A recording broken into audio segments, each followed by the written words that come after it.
Hey everybody, how's it going? How's it going in the hood? I had to lower the stand because it was just too tall. Like, I looked like this. I was like... I looked like that one kid from the Ace Attorney episode. What was his name? I forgot what his name was. But yeah. Anyways, now I'm like a reasonable height. Now it looks like I'm not a child. So yeah.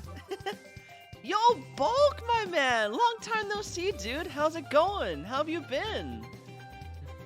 Like, sup, my G? Guys, I have a question. Okay. Please catch me up with the lingo, okay? So, I've discovered from that cap means it's fake. Someone's like, oh, no cap. It's like, oh, they're telling the truth, like no lies. I don't know why or where that came from, but like I got it. I translated the lingo, you know? However, what the hell does goat mean? What does it mean if someone or something is goated? I can't figure out if it's a good thing or a bad thing. Like, it's so weird to me. Oh, good to hear, Bulk, man. I'm doing terrific. I'm having a good day. Yo, Kin, man. How's it going, dude? Goat equals greatest of all time? Oh, shut up. It's an acronym?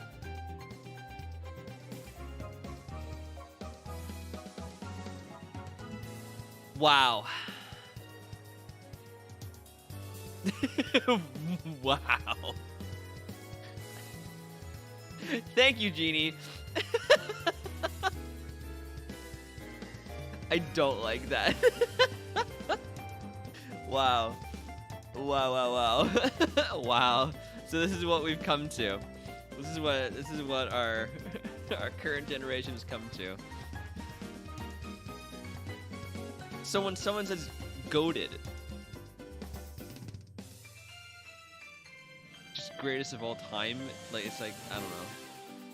Geekster, you're new? Hey, everyone, welcome. Please welcome Geekster in.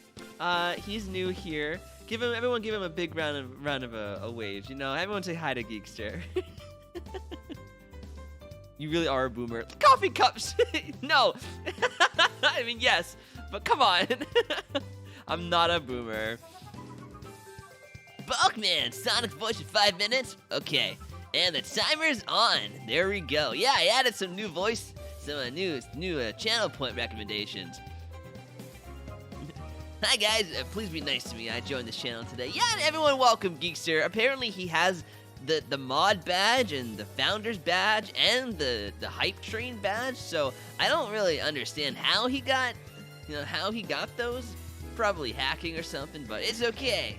We forgive him anyways. Welcome Geekster in, everybody. Yeah, so, and then Toad voice? Okay, wow. Wow, you guys already trying out those new point redemptions, I see. Yeah, so if anyone comes in and redeems that, just give him a nice welcoming hello, you know, like, hi, how's it going? Some hearts, you know. I'm Glem of the South. We're all just Glems of different destinations.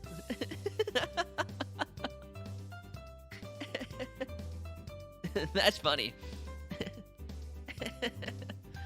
Willie is trying to get dry by a licking. Oh, well, that seems counterintuitive.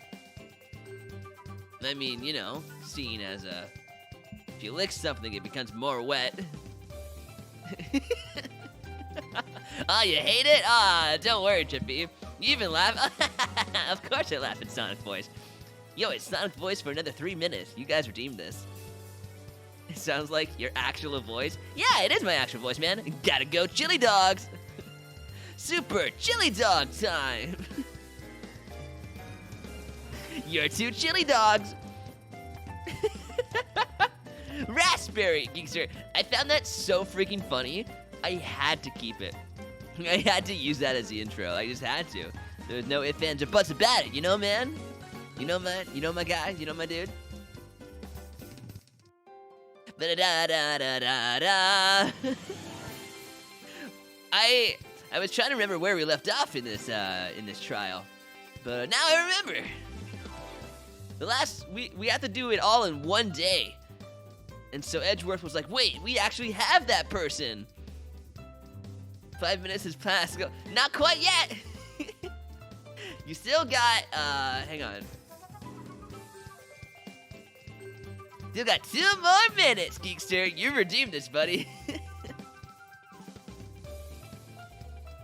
Of course, he wobbles, so he usually misses himself and looks at other things. Aww, that's cute. What a cute little cat. Meow.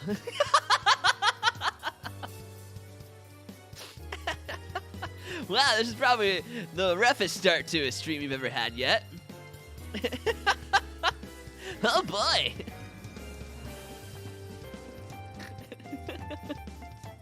I didn't. You didn't what? Redeem it? Yes, you did. Didn't you? Oh, it was bulk. My bad. I forgot Geekster redeemed Hi, I'm new. Don't worry, man. Don't worry. Want to become famous?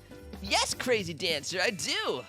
I'd love to. Oh my god! More bots! Yes, I want to become super famous. I want to be famous. Tell mom and dad I'm doing fine.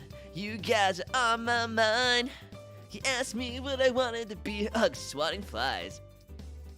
Yeah. That's basically what a mod does. Might want to change the Pepper Redemption bio? What did I change it to? Huh. Wait, what is it?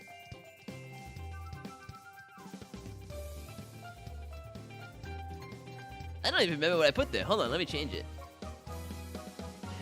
Huh, whew, all right.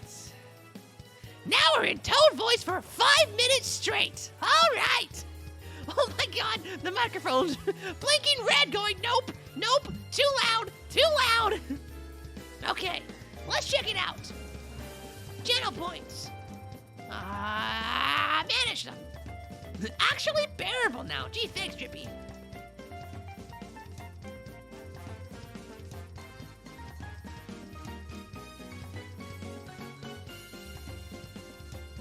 Oh! I see what I did. All right, I'll change that. Thanks, Drippy man. Oh, man, my toe voice is off today. Thanks. I'll get on it. I'm back.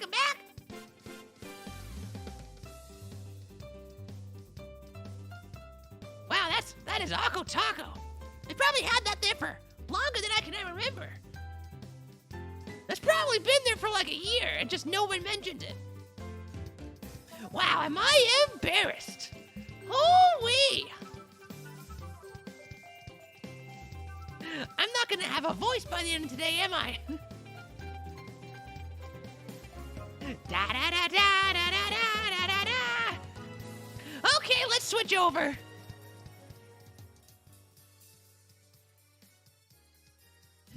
Press the A button, you tools.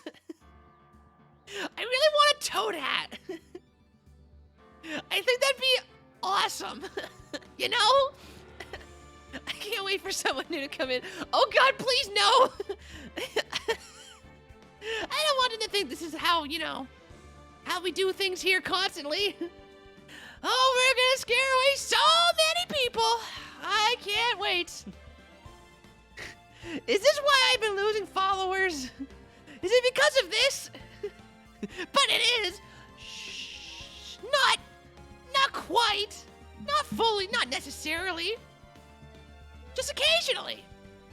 We do to quote Drippy, we do a little bit of trolling.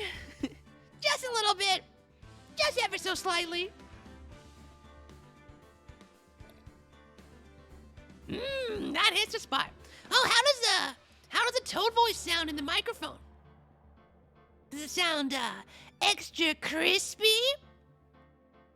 Like Kellogg's Crunch? Is that a cereal brand? Is Kellogg's Crunch a thing? Why is that? To think leaving and coming back work fix any. Wait, what? What, Geekster? Kellogg. Kellogg? Kellogg. What the heck is it called? Kellogg's. Kellogg cereal. Oh, there's Captain Crunch. Is that what I'm thinking of? I think that's what I'm thinking of. It's Captain Crunch. All right, Edgeworth. Oh, no. That wouldn't fix anything, Geekster. If someone redeems Toad and Sonic, you have to alternate between the two like they're having a conversation. Oh, hi, Sonic. Yo, Toad, what's up? Oh, no, just going around committing some crimes. How about you? Oh, nice. Yeah, me too. This loser, Dr. Robotnik's trying to cure cancer, and I'm just going around beating him to a pulp. But people think I'm helping him. Oh, that's hilarious. Sonic, you wild hedgehog, you. Yeah, what are you gonna do? Anyways, gotta go fast. See ya, Sonic. That Sonic guy cracks me up every time. Something like that, Drippy. This stream is what I imagine having a stroke is like. Yeah, welcome to ColeHillChills Stroke Simulator. We do our very best to bring you awareness of what it's like to have a stroke. Will he be able to could clean his own ears? Oh yeah, that'd be nice, wouldn't it? Geekster, how are your exams going? Are you finally done them? Are you in the clear, or do you still have a few left? Oh, okay. That was a fly. Dude, I can't believe that Adrian. No way. Not cool and collected Adrian Andrews. She is your manager. It would have been very easy for her to pull this off. The only person who had easy access to the knife you used at dinner was, well, her. Oh, right. We think it's Adriana Andrews, the robot. Beep, beep, boop. It's a drama. Oh, nice, man! It's okay. Drama. Pff, you're doing lights, right? Easy. Easy. You got this, man. You got this. Oh, I'm so glad you threw them, Geekster, man. That's terrific. That's celebration time. There's been another case in my school. No, my best friend got taken again. Got taken again. Jesus. The way you worded that sounds like, I don't know, the government took her or something. She got taken again.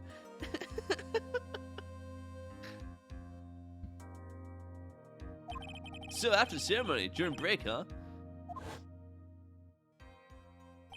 I was sleeping like a log the entire time. See? She could have also easily planted that blood-covered button in your hakama. Because she was the one that came to wake me up, dude? Then, dude, you're saying it was really her? Yes, she is the real killer. She was the one who murdered Juan Corrida.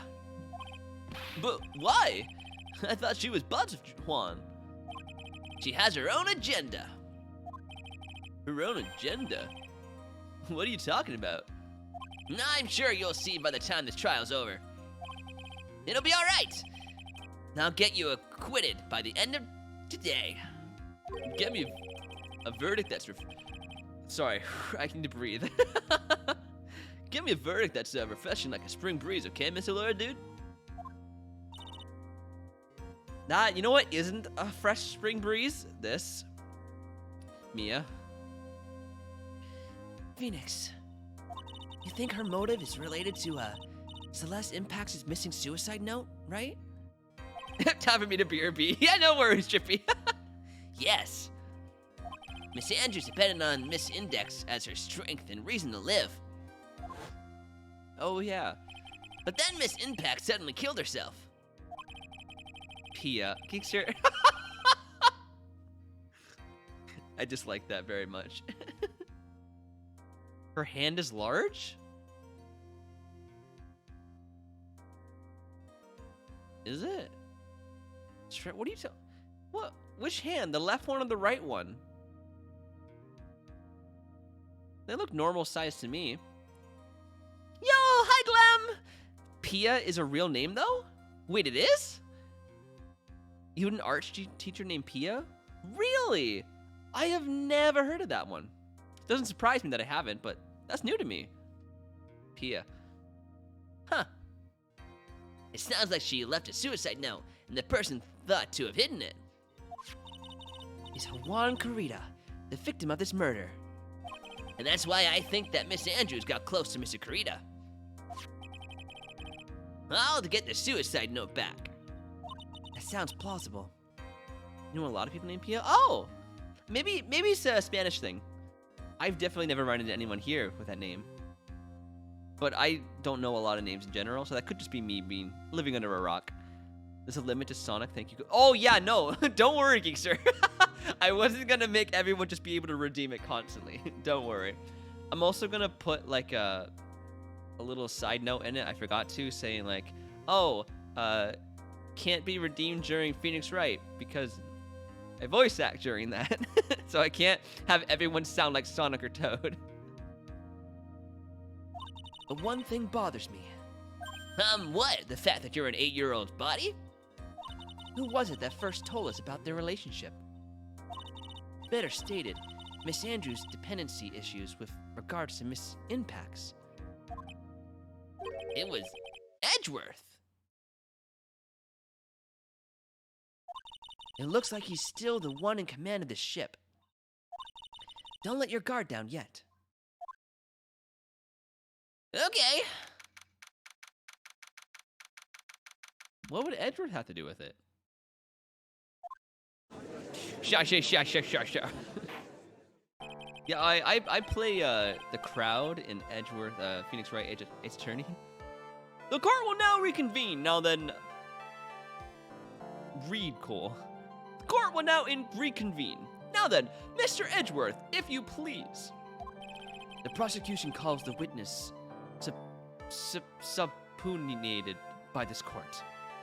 Miss Adrian Andrews, the person who discovered the crime in Miss Juan Carita's room. Beep beep boop. What is your occupation? I am the manager of the defendant in this case, Mr. Matt on guard. Please, coffee cups. I see. Now then. Before we begin, Your Honor, I have one request. Oh, yes, sure. What is it? I'm sure everyone in this room is wondering the same thing, and would love to find out more about my relationship with the victim.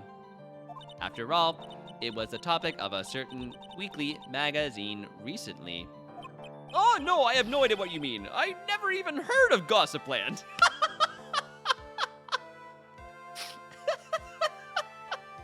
Oh, that's adorable. I love that the judges reads Gossipland. If the judge was ever a prosecuting witness, he'd do all the work for me. Anyway, I was wondering if you could please tell us about your relation to the victim. Yes, I was seeing Mr. Carita. I was also aware of the rivalry that existed between Matt and Juan. But this was a private matter between Juan and myself. So it was a fry and bait matter. What was that? Bait and fry. Reminds me of fish. But I didn't kill him. No one is accusing you of that. I think there's someone who would beg to differ. Huh? I think we all understand your relationship with the victim now, Miss Andrews. Okay, my mic's kind of covering the words. There's not really much I can do about that. Okay. Very well. Very well then. Witness, please testify to the court about what happened when you discovered the murder that had taken place. Welcome back, Drippy. It was time for the show to start, so I went to get Matt from his room. After that, I went to Juan's room, and there was his dead body. I was in shock. Literally, my circuits were short-circuiting. Fly. What I saw was, naturally, the exact same scene as in the crime scene photo. I felt as though I was about to faint, so I poured myself a glass of juice. Totally normal apple juice, not oil. mixed with a percentage of gas. Wait, oh, I ruined it. What was I gonna say? Oil and grease. I was gonna say grease. I lost the words. Damn it, joke ruined. I'm canceled. You poured yourself a glass of juice. Yes, sadly, I didn't remember not to touch things at the scene of the crime. And I distributed the crime scene by moving this one thing. And that is when the fingerprints on the wine glass were made, Your Honor. I see. I'm trying a noodle brand. Is it normal for the peas and stuff to be in a separate bag? I have never heard of that before. Why would they separate the peas? That's not an allergy, right? I don't think people can be allergic to peas, so I don't know. I don't know, Drippy. I've never heard of that before. Well, Mr. Wright, you may cross-examine the witness. Phoenix. She is one cool and collected customer, and she has the brains to match. Yes, I know. She's a robot. I can see her screws from here. In order to catch a person like her, you have to avoid head-on confrontations. You should disrupt her pacing. Disrupt her pacing? She's the type of woman who is easily thrown off by things inconsistent with her thinking. Her programming won't allow it. So you have to attack when she least expects it. The instant you let up on your offense is the instant this trial is over, understand? I had to open a separate thing for the peas and carrots. I had to know I'm not the only one. No, that's very weird, Drippy. I've never heard of that. But, like, why? Why separate them? Someone was a picky eater and complained, oh my god, some Karen went, hi, yes, the peas and carrots in the peas and carrots and noodles package I bought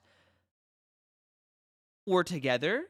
I bought this package just for the noodles, so if you could please separate them next time, that'd be terrific. I can so imagine that.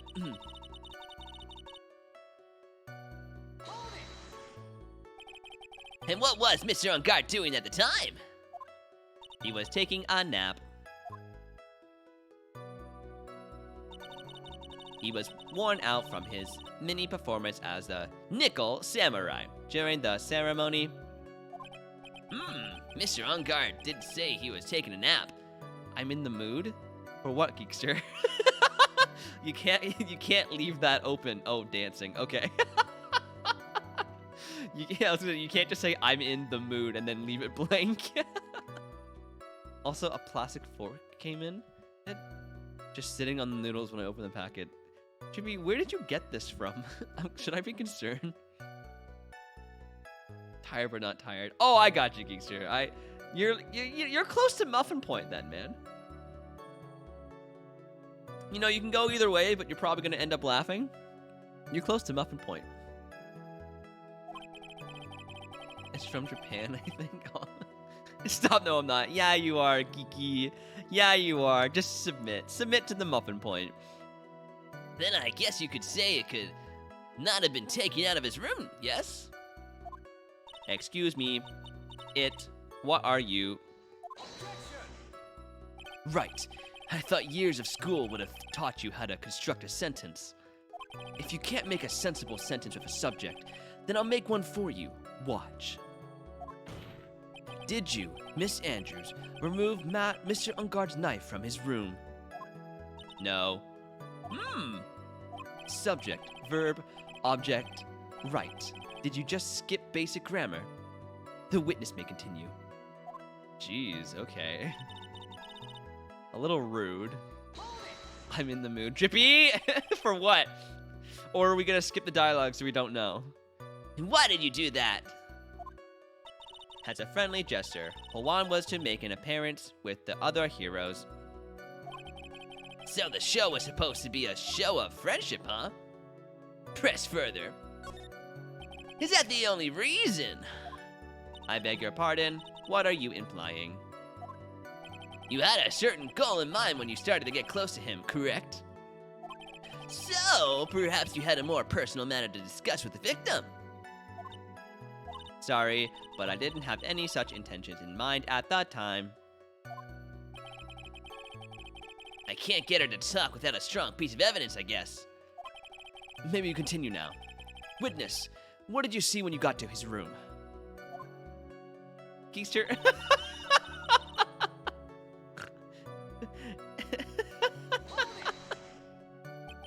You were in shock? What? Was I not supposed to be? Miss Andrews is a very calculating person. And despite how close they were, I doubt she had romantic feelings for Mr. Kurita. Anyone randomly stumbling upon a dead body would be in shock. And you can't seriously expect that a young beauty like her would not be shocked. Are you trying to get Phoenix jealous? Somehow, I don't think beauty has anything to do with being shocked or not. I see. Thanks for your words of wisdom, Judge. You really contributed to that topic. Thanks, man. Thanks. This is the photo you're referring to, correct? So kind of just waiting. Drippy, everything about this is concerning me.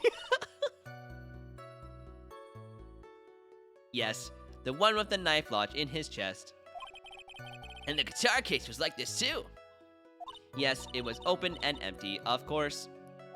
And then, what did you do next, witness? I felt as though I was about to faint, so I poured myself some grease and oil. Juice? Yes, there was a bottle of tomato juice on the table, so I helped myself. But you didn't drink any of it, did you? There was no lip marks left on this glass to suggest that anyone drank from it. I wasn't feeling terribly great, so I set the glass down without drinking it.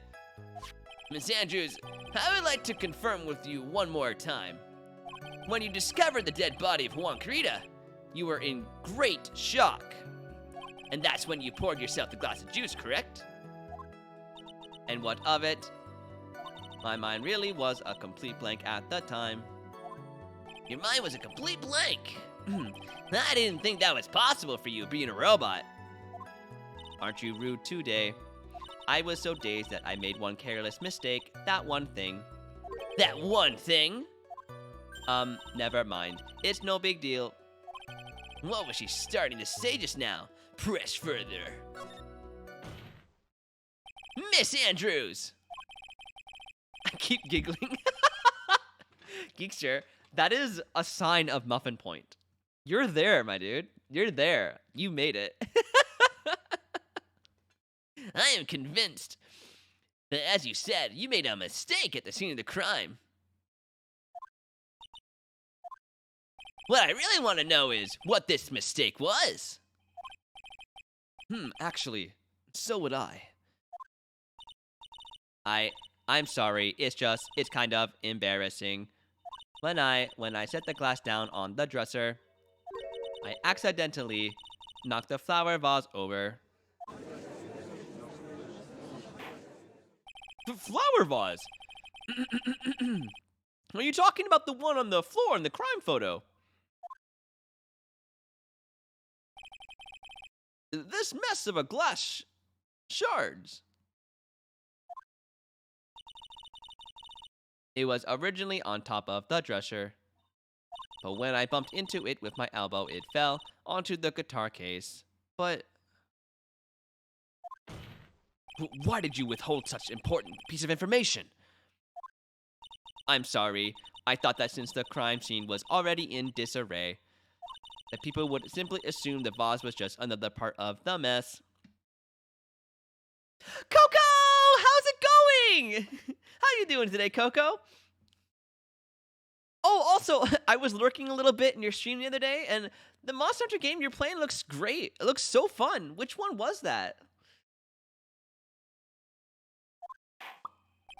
It looks like yet another fact has come to light here.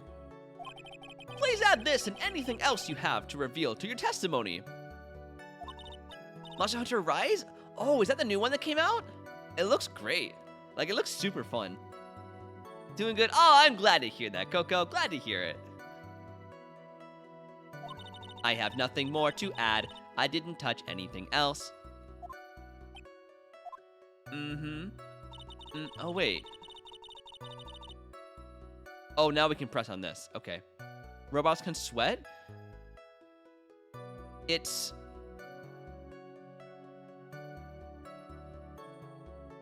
it's wiper fluid.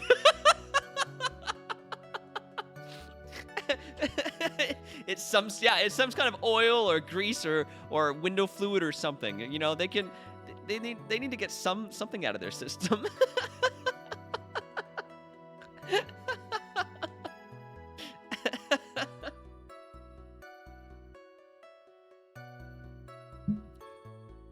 Okay.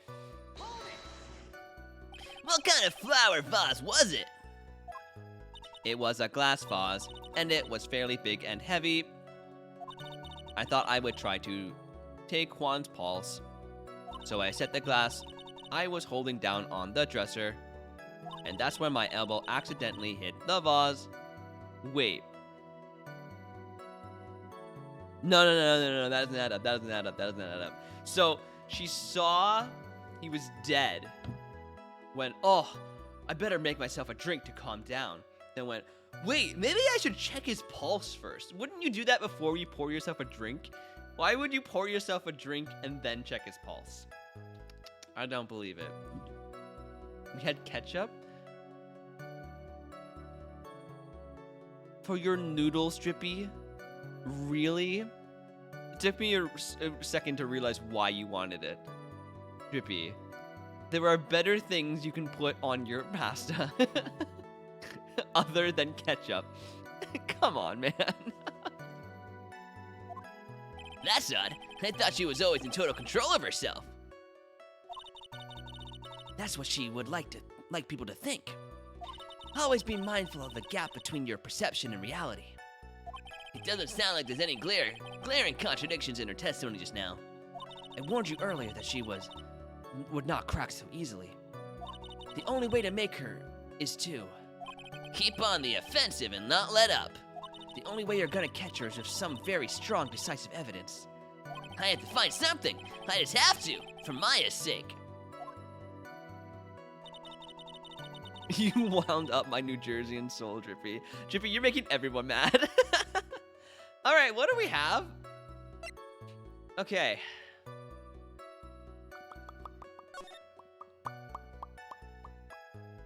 Oh, right. We have this, which we found out wasn't matte because of the legs being too short.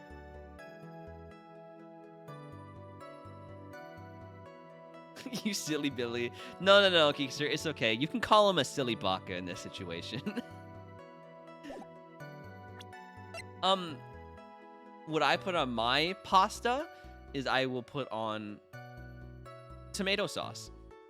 But it's not ketchup. It's tomato sauce. There is a striking difference. Okay. Juan's autopsy report. Strangled with a scarf, then stabbed with a knife. Oh, right. We have these things. Suicide report. Her suicide note was hidden. Shock from less impact suicide. Was ripped from his costume. Oh, maybe when she ripped the button off, that's when she knocked over the vase? I can see that.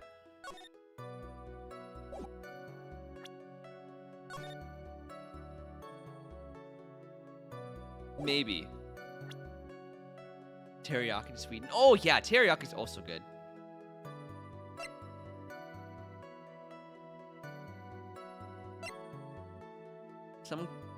There is some water, but only on top of the lid. Okay, if it's only on the lid, that means she spilt it and then opened the case. Hold on.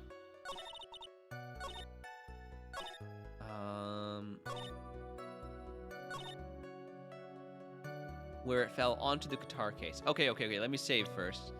Just in case this isn't what it wants me to do. Have you actually tried ketchup on noodles? When I was like 8, I think. Let's present the guitar case. You testified that you knocked the flower vase over. Is this correct? Yes, yes. And are you sure it fell onto the guitar case? Is there some problem with that? Well, what I said? It's not some problem, it's a major problem. It's true that the top of the guitar case was wet with water. However, that's exactly what is so strange. Miss Andrews, you testified that the vase fell into the guitar case. However, if that was true, the case should have gotten wet on the inside, not the outside. Beep, beep, boop, beep, beep, boop. Funny story, I actually composed this music. That's very true. Furthermore, there is one other strange thing about this guitar case. And what is that? Let's take another look at the crime scene photo.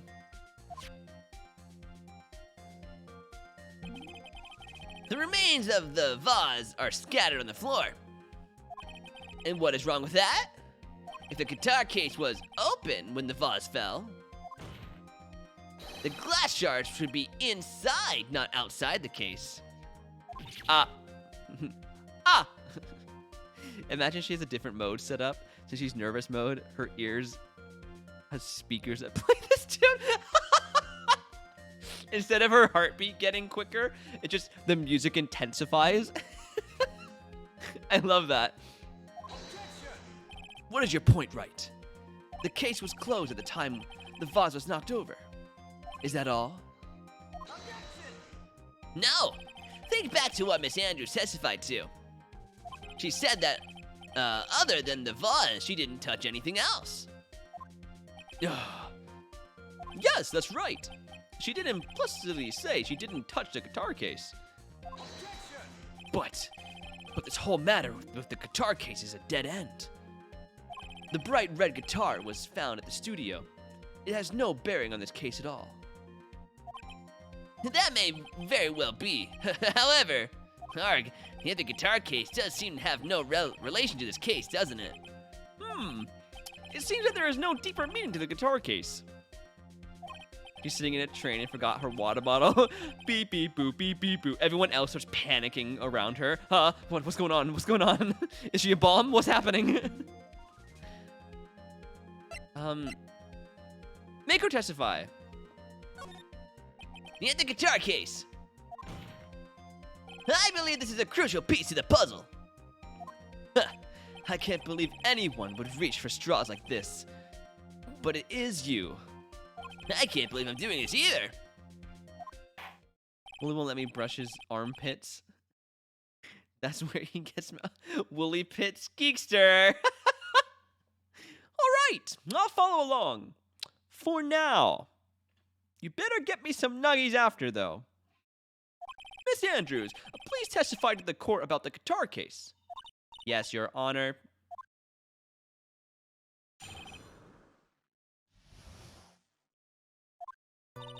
I don't remember too clearly because I was a bit dazed. My batteries were low. I suppose I must have opened the guitar case after I knocked over the vase. It's not a big deal though, right? The case was empty after all. As for why I opened the case, even I don't know. You don't know? Why would you not know why you opened a guitar case? Nuh-uh. Nuh-uh. It looks like this really wasn't a very important point. This wastefulness is such a familiar feeling by now that it's almost comforting. Aw, he missed us. Anyway, I'll just go ahead and start the cross-examination. Using any way to change the topic. A convenient escape for a weak man. Sparks are flying, guys, and I don't mean Miss Andrews. You have a package? Yo, awesome, man. I love getting packages. Go get it, man. Go get the package.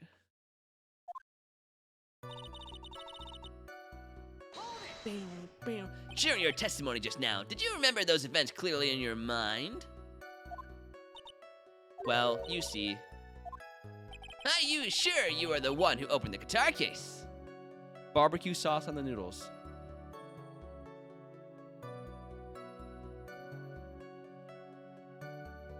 Okay.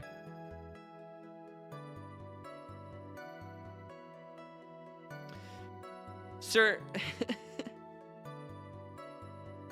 Chippy, you make me worried. Chippy, I'm unsubscribing.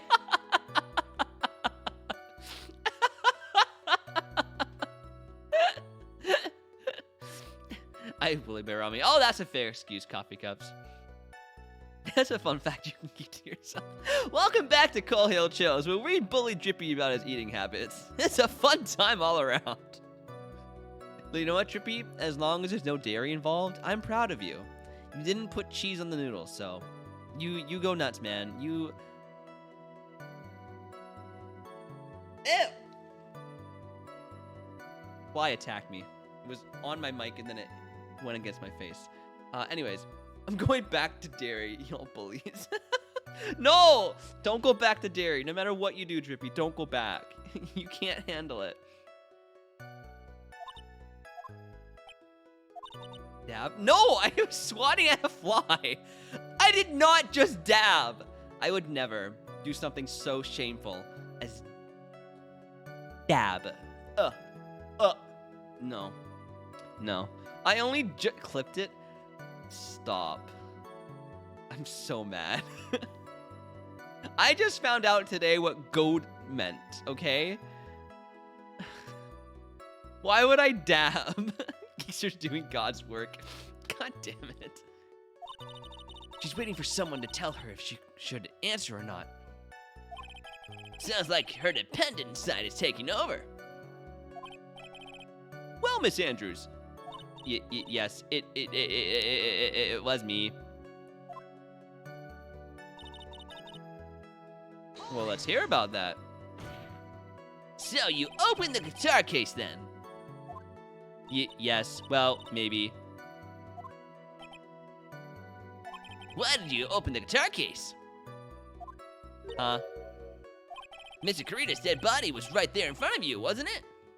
I would think that the first thing you would do is call for help, not open a guitar case. Oh no, he's dead. You know what? I'm gonna play some tunes to set the mood. This is good inspiration for the song I'm working on. I might actually be able to get past my writer's block now. As the witnesses said multiple times, when she found the dead body, she was dazed. Maybe I was curious to know if the bright red guitar was alright or not. I thought maybe the criminal took it. Why would she care about the bright red guitar? But getting back on topic. Oh no. Dabbing in 2021 in this economy? Please. I'm scared to watch this.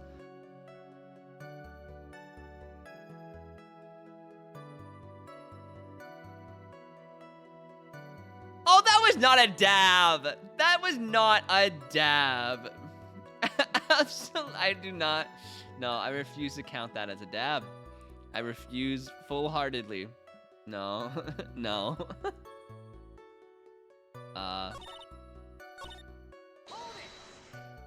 Was it really empty? I was just wondering if maybe when you opened the case, the guitar was still inside. How long have you been a lawyer, Mr. Wright? Have a little professionalism. The bright red guitar was found at the studio. These trials would be over in half the time if you would just pay attention. Yes, pay more attention, Mr. Wright. I'm gonna slap that man's head. My God. Hasn't Cole dabbed on stream? I don't think so. If I have, guys, please unfollow me. Don't still be here. BRB, no, Drippy, no. Sorry. As for why I opened the case, even I don't know. False. False, false, false, false.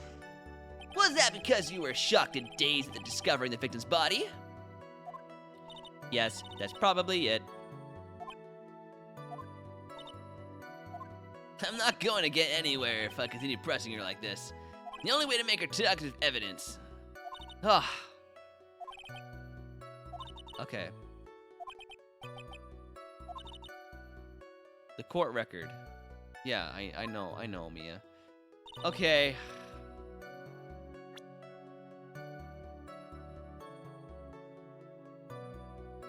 What do we got?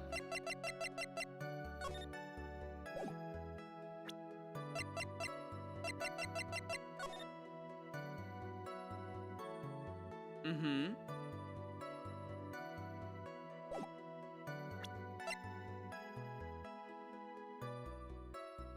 No, did I dab in that?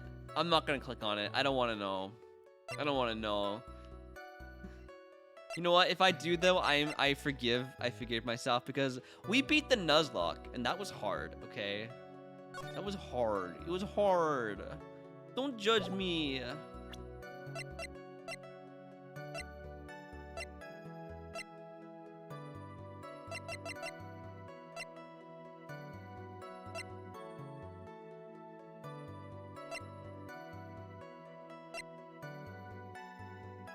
It has Karita's fingerprints?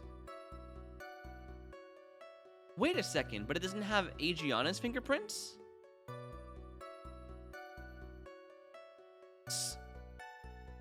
So that means she had to have been wearing gloves, right?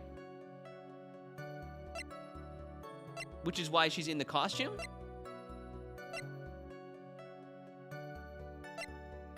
Okay, I think that's our ticket. Our ticket to Drippy Town. I don't remember too closely because I was in a daze.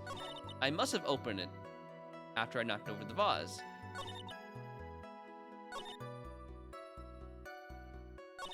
I suppose I must have opened it. Okay. Let's try presenting it.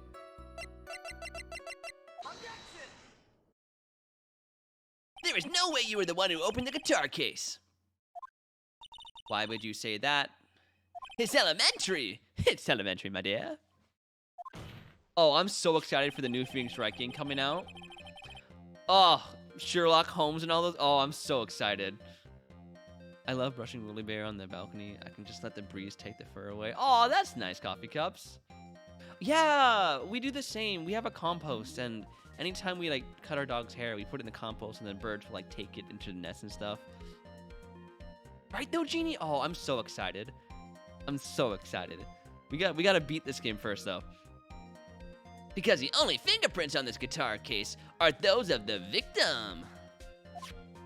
What is it, Miss Andrews?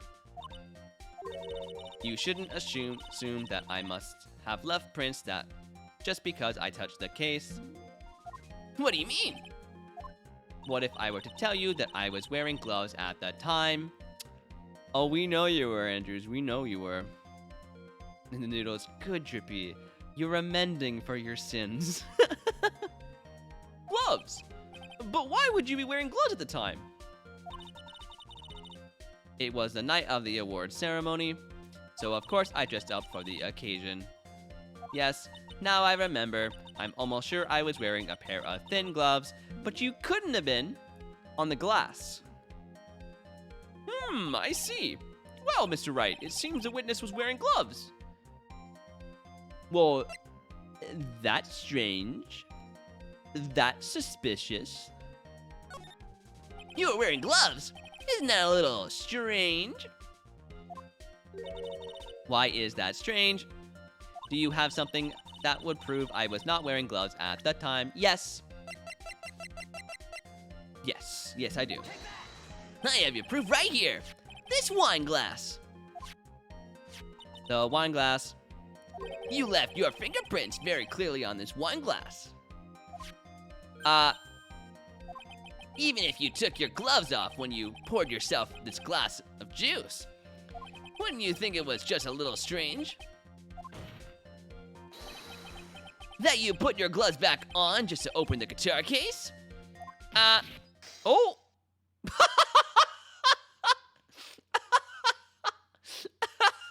Her glasses shatter? And she just casually brings out a new pair. Oh, that is good. I love that. Let's keep track, guys. How many pairs of glasses does she have on her? That's 2 so far. That's so funny. Order, order, order! Looks like you hit the nail on the head this time. What do you mean? I believe that guitar case plays a very important role here. Always handy to have a spare on hand. Oh, always, always. Or, 2, or 3, or 7. Depends on how clumsy you are. I wonder if it really was empty, though. But the guitar! The bright red guitar was at the studio! Phoenix, drop all your presumptions. What was in the guitar case was not the bright red guitar. You don't mean it was a bright white guitar? Wait, that's not right either. What was in the guitar case? I admit that it would be unnatural for someone to do that. So the witness was not wearing gloves, despite the fact that on the case... Your Honor, this is obviously the defense's usual misdirection tactic at work. Steer the court towards an unrelated topic and lull us all into his misguided... No, Your Honor. Please recall that Miss Andrews had testified that the vase fell onto the guitar case, which means that the case was closed when the crime took place. However, it is wide open in this photo of the crime scene. I am sure this guitar case has some relation to the murder. Alokali, yo, how's it going?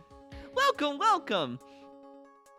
I finished the noodles and give them a 5 out of 10. They were so bland that I started putting random condiments on. Oh no, Drippy.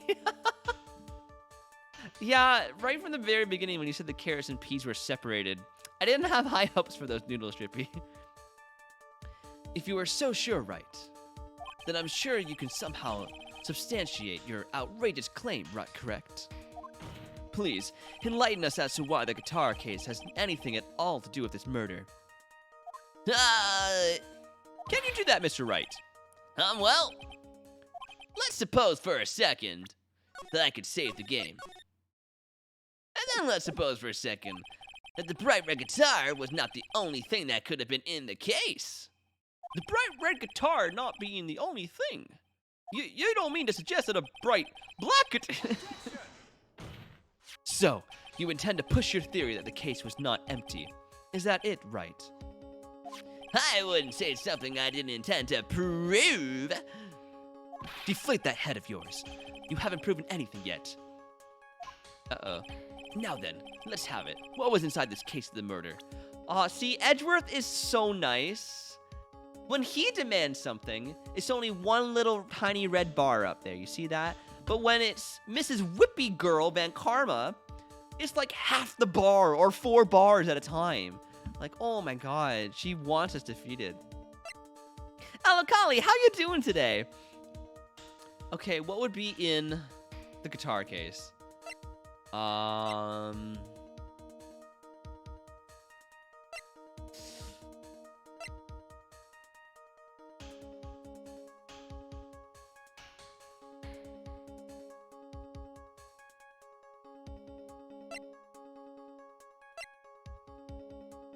don't know. It's how Edgy flirts.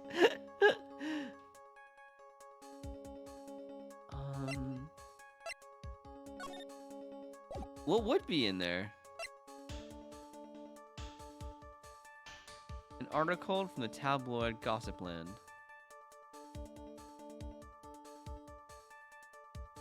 No, I don't think they would care about that.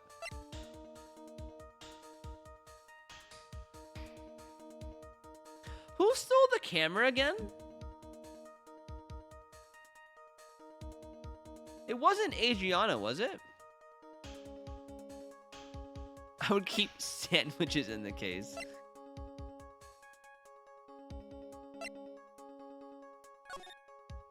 I don't know.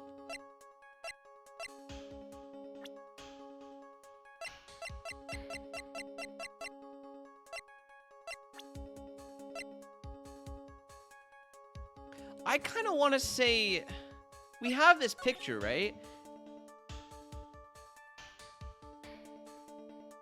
I don't know, maybe it was this? Maybe she put the costume in the case? I can't think of why else she would want to carry the case. This is a photograph. Yes, but what is important is what's in the picture, Your Honor. Okay, good. We got it. In this picture. It doesn't take a genius to see what I mean. What I am proposing is... Edgeworth, marry me! Yeah, I mean, inside the guitar case was the Nickel Samurai. That's what I was going with that. The hero's very own costume. What? He's shocked. Like, I didn't expect this. Mr. Wright, explain yourself. Right. How you saying that the witness opened the guitar case to take out a costume? What insane point would there be to doing something like that? That insane point would be to wear the costume, of course. Miss Andrews put it on to hide her identity so she could make her escape. After all, you couldn't let anyone see you leave, could you, Miss Andrews? I refuse to accept your theory and your proposal. Do you have anything to support your preposterous idea?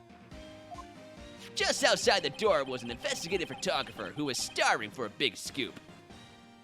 And in the end, she managed to hit this shot, correct? You mean this photo? Order! Order! It looks like we've wandered into quite another mess again, haven't we? Nice job, Phoenix. Well, you know my strategy. Speak first, think later. That's my strategy too on stream. Don't think about what I'm trying to talk about, just talk. So the real murderer was hiding inside a costume. Yes. Wait 1 second, Your Honor. The Nickel Samurai's costume would have been Mr. Matt on guards. Why would something of the defendants be in the victim's room? And inside the guitar case of all places. True. That is a little baffling. Mr. Wright, the court would like to hear your thoughts. What was the Nickel Samurai costume doing inside the guitar case? It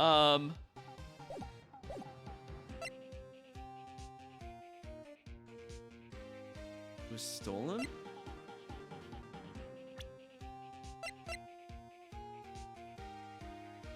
Yeah, it was stolen. I don't think there's a spare one. Because Matt was in his other costume at the time. I think it may have been stolen from Mr. On Guard. Just stolen? But why would someone do such a thing? Maybe the thief wanted to interfere with the post-ceremony stage show. And so, if he didn't have his costume, then Mr. On Guard would be forced to go naked. No. Maybe you should be stripped naked and run out for making a mockery of this court. Edgeworth, careful with your words. Dude, you're giving yourself away, okay? We know you have a thing for Phoenix, and we know you would love nothing more than for him to strip naked, but you gotta play it coy, man. You're showing your hand a little too much. Excuse me? Mr. Matt on Guard did not take his costume off after the award ceremony. He even testified that he took a nap while wearing his costume. Is this not correct? Ah, yeah, he did say something like that, didn't he? Sigh, that's what I thought. Okay. I guess it was a spare costume then. Mr. On Guard did not take his costume off during the break period. In that case, the costume we are talking about was a spare one. What? Then, are you saying that on the night of the murder, there were 2 Nickel Samurai costumes at the Gatewater Hotel? Yes, that is what I'm saying. And how do you explain the costume that was inside the guitar case? It would mean that the victim himself had brought his spare to the ceremony on purpose. But why? The victim, Miss Krita, was the jamming ninja. Why would he secretly bring the Nickel Samurai spear costume with him? Oh, was he planning on... Oh, shoot, we have this. The Nickel Samurai is to confess something after the post-ceremony show. Maybe he was gonna dress up as him and ruin his rep or something? What could be the reason behind such a peculiar act? And therein lies the sticking point. Well, what are you mumbling to yourself about now? Have you just been rambling all this time without any sense of inner monologue? Huh? No, I just... Mr. Wright, please explain yourself. Why do you think the victim had Nickel Samurai's spare costume? Phoenix, are you sure you can explain this one? Think carefully before you answer, and then answer with gusto. I believe in you. Alright, this is what I think. I'm in trouble. The reason the victim brought the Nickel Samurai's spare costume to the hotel was...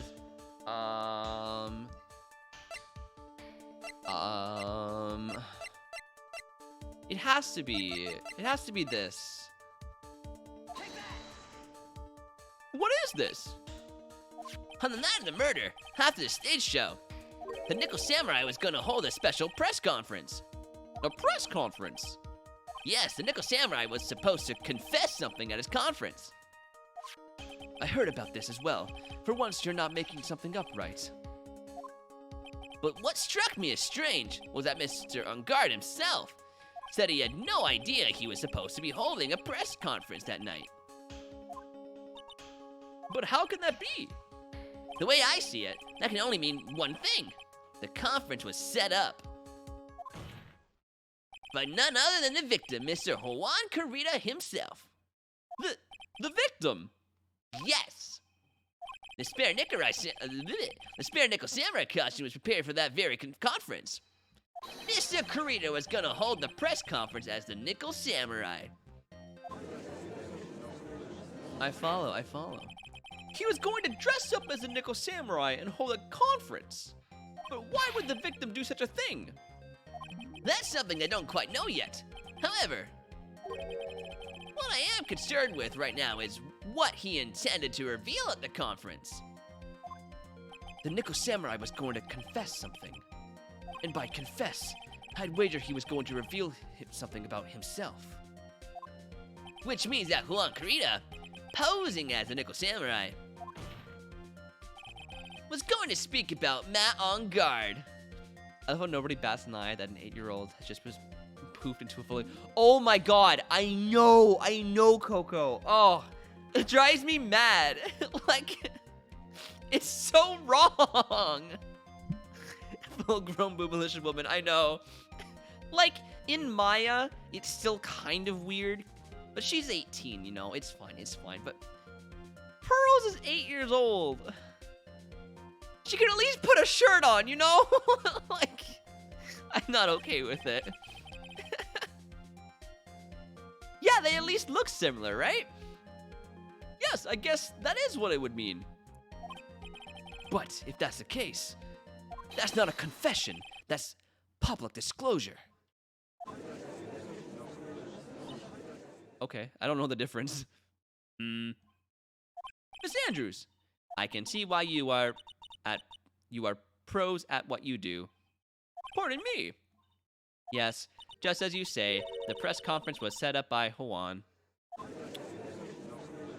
Miss Andrews, please offer us an explanation for this. I was the one he asked to help set it up, and the person who prepared the second costume for him, that was also me. You! Juan had bet everything on the Jamming Ninja this year, and if he lost the Grand Prix, he was going to make sure Matt was going down with him. That's what he thought anyway. He was going to ruin him, huh? It looked like somehow Juan had in his hands a secret so powerful that it would destroy Matt's acting career had it been revealed. Ooh. scandalous. What is it? What?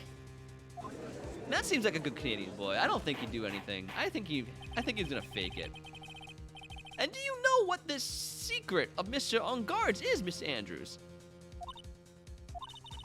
That's something only Juan knew. I don't know what it is. Ah, I see. I've probably been coming off quite suspicious to everyone, but that's to be expected. I've been trying to protect Matt, after all. Protect Mr. On Guard? And yet again, another strange bit of truth comes to light, it seems. Miss Andrews, if you could, please tell us the truth about your behavior. Yes, Your Honor, I understand.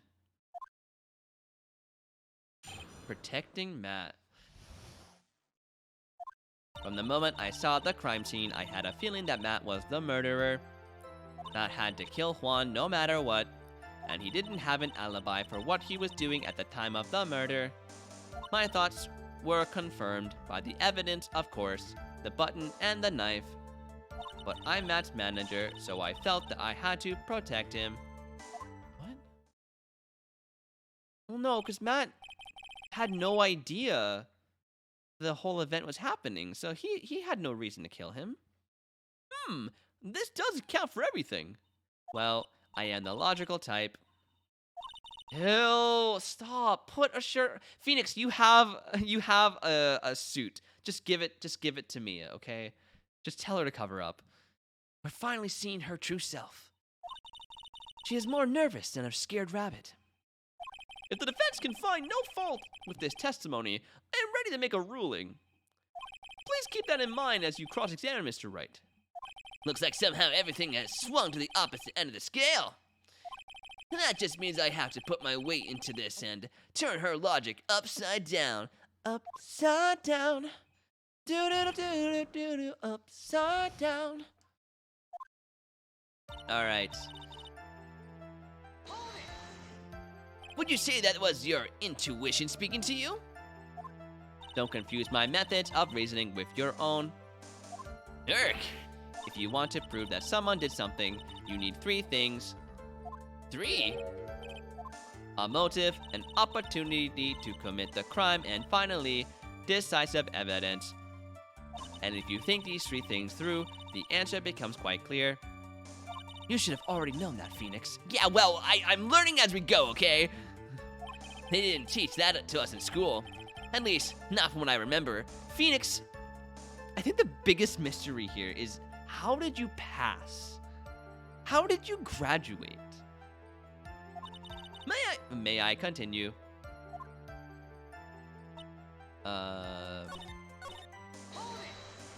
So, would you say this need came from the press conference?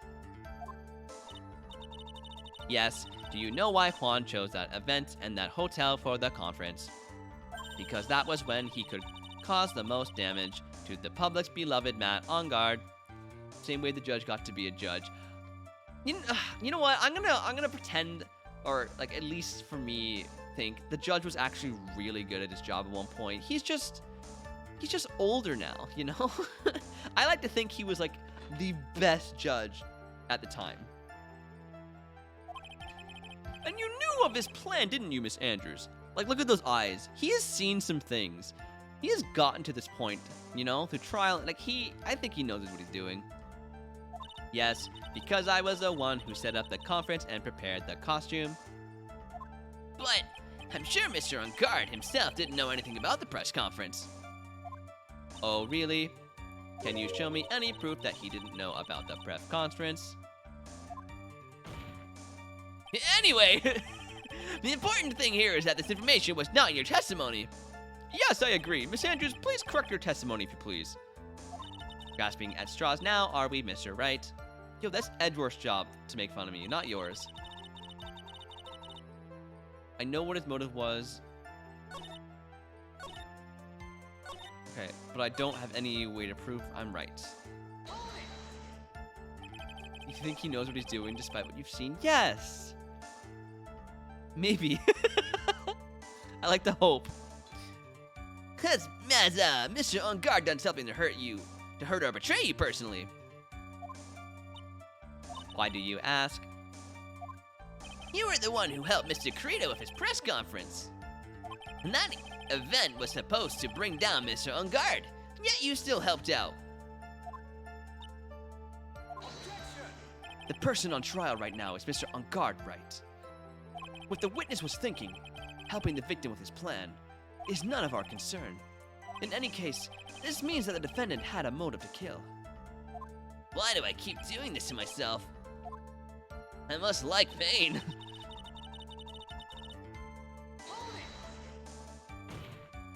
But didn't you already testify earlier that Mr. Ungard was taking a nap in his room? Oh, yeah. Are you telling me now that that too was a lie so you could cover for Mr. Ungard? I'm not telling you anything of the sort. When I went to get him for the show, he honestly was sleeping. However, as to whether he was sleeping the entire time, I cannot say. I was too busy setting up at the stage at the time. I keep trying, but I can find no flaws, of Miss Andrews has to say. I can't say the same for some people here in this courtroom, however. The judge is glaring straight at Mia. Wait, what? No, not at Mia, Phoenix, at you. He's glaring at you, smart guy. I mean, maybe if you covered up, he'd stop glaring.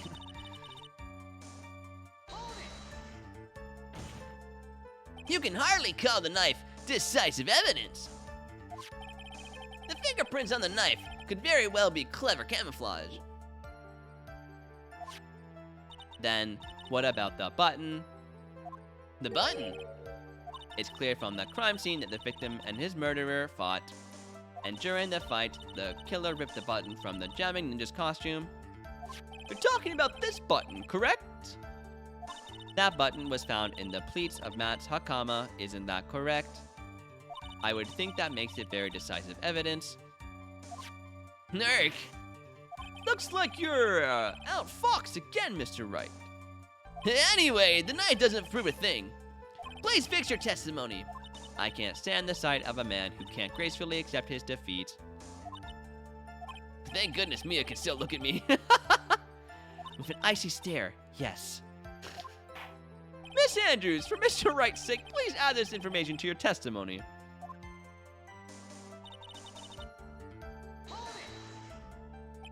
And how do you know that? When the ends of the threads on a button and the costume were matched up, they were found to fit together perfectly, or so I heard. I've heard that before too. Why would Miss Andrews know about this case down to such a fine detail? Don't look at me like that, just because I'm prepared and you're not. Oh, jeez. Arg! And I thought I hadn't heard, this time for sure. If there's anything that tripped her up on, it has to be here. But where and what? Okay. But what you really did was stab the guy in the back, didn't you? At the worst possible time. Who's to say she really stabbed the guy in the back, as you put it? This witness could have disclosed things about Mr. Ungard at any time. Why then would she wait until there was a large audience before doing so? That's true. It's the same reason why Mr. Carita planned such an elaborate conference. Miss Andrews wanted to cause Mr. Ungard as much damage as she possibly could. This witness bears ill will towards the defendant. This isn't the Phoenix Wright wax philosophical power hour. Why wax in there? And please, stop slandering the witness. As I expected, Miss Andrews' testimony seems pretty solid. Really? Because to me, it sounds a little wishy-washy. Wishy-washy? Well, I guess we'll see if I press a little more. You should know this by now. But you'll need strong, decisive evidence. Yeah. Got it, Chief. Okay. Evidence. For the moment I saw the crime scene, I had a feeling it was Matt. But don't have any way to prove I'm right. Didn't have an alibi for what he was doing at the time of the murder. The button was torn off his costume. But I'm Matt's manager. so I felt that I had to protect him. Oh, no. Okay.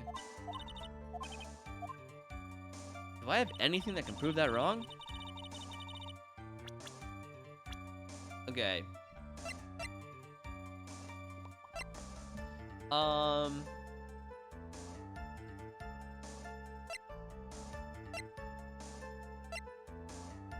article from the tabloid Gossipland.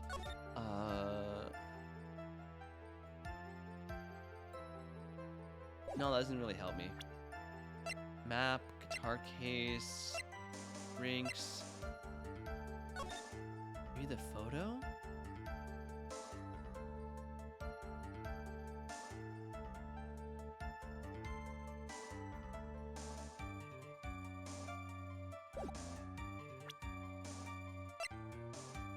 Was ripped from his costume, is covered in Karita's blood.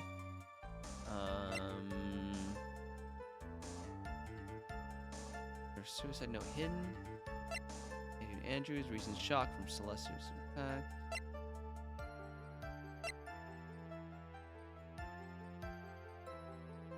We also have this still. And when we showed this before, it showed that, like, the pants were too long. So maybe we have to show that? Being like, it couldn't have been Matt. This costume doesn't fit him. Wait. So are they saying Mr. Karita is in this outfit? No, couldn't be. Okay, from the moment I saw this crime scene, I had a feeling that Matt was the murderer. I know what his motive was. I'm going to prove it. And he didn't have an alibi for what he was doing at the time. That button was torn off of Juan during his fight with Matt. I'm Matt's manager, so I felt that I had to protect him. Maybe something to do with the profiles? I'm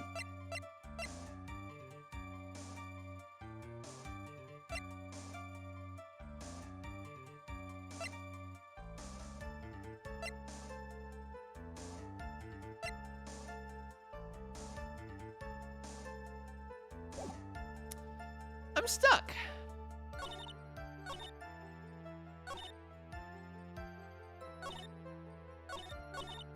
What was...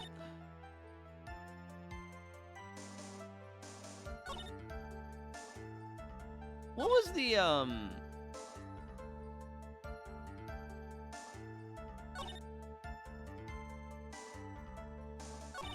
What did she say his alibi was? I mean, not his alibi, his reason?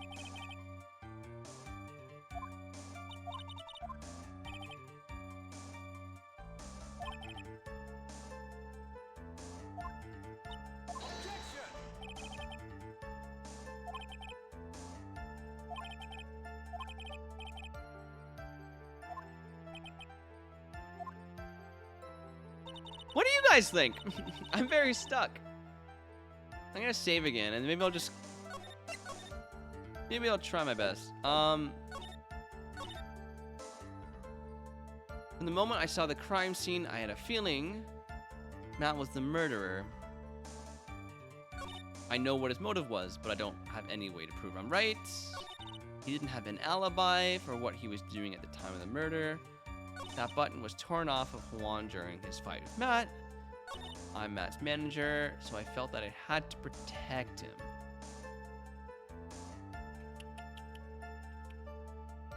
I'm stumped.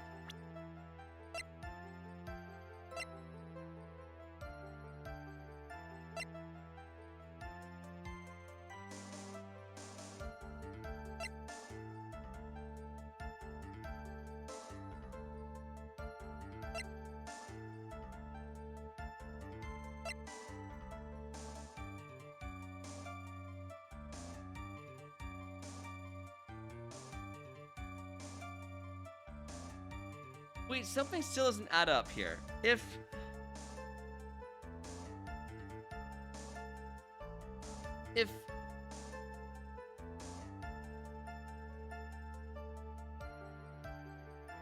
Why would she... I'm so confused. Her lies are so extravagant. So, if it was Matt, why would the spare suit be missing in the guitar case? You know? That doesn't make sense to me. It's a toughie but a goodie. Oh, I love it so far. It's definitely tough, but it's definitely better than most we've played. I really like it. Okay, let's say I'm gonna show the picture.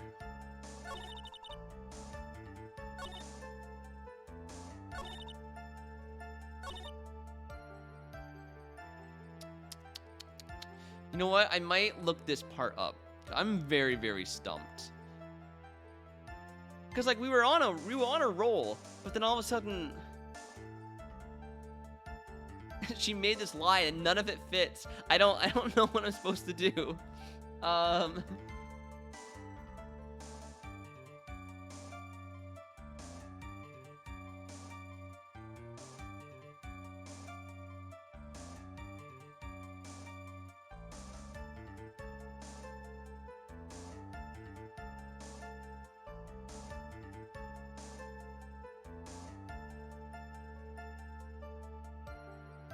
Okay, where are we at? We are on 4.2? I think we're on 4.2.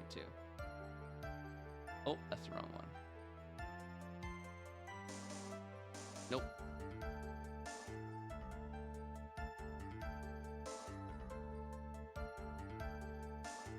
This one?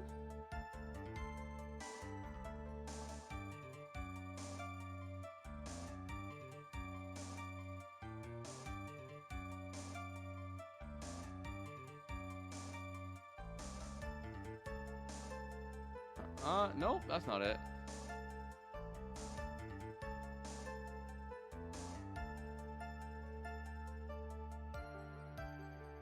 Okay. Okay.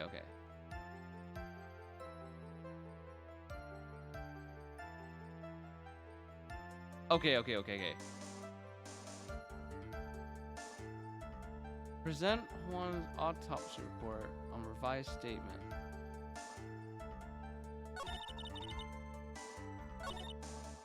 The button was torn off of Juan during his fight, and it wants me to present the autopsy report? Strangle with a scarf, then stab with a knife. What? Why? This is the victim's autopsy report.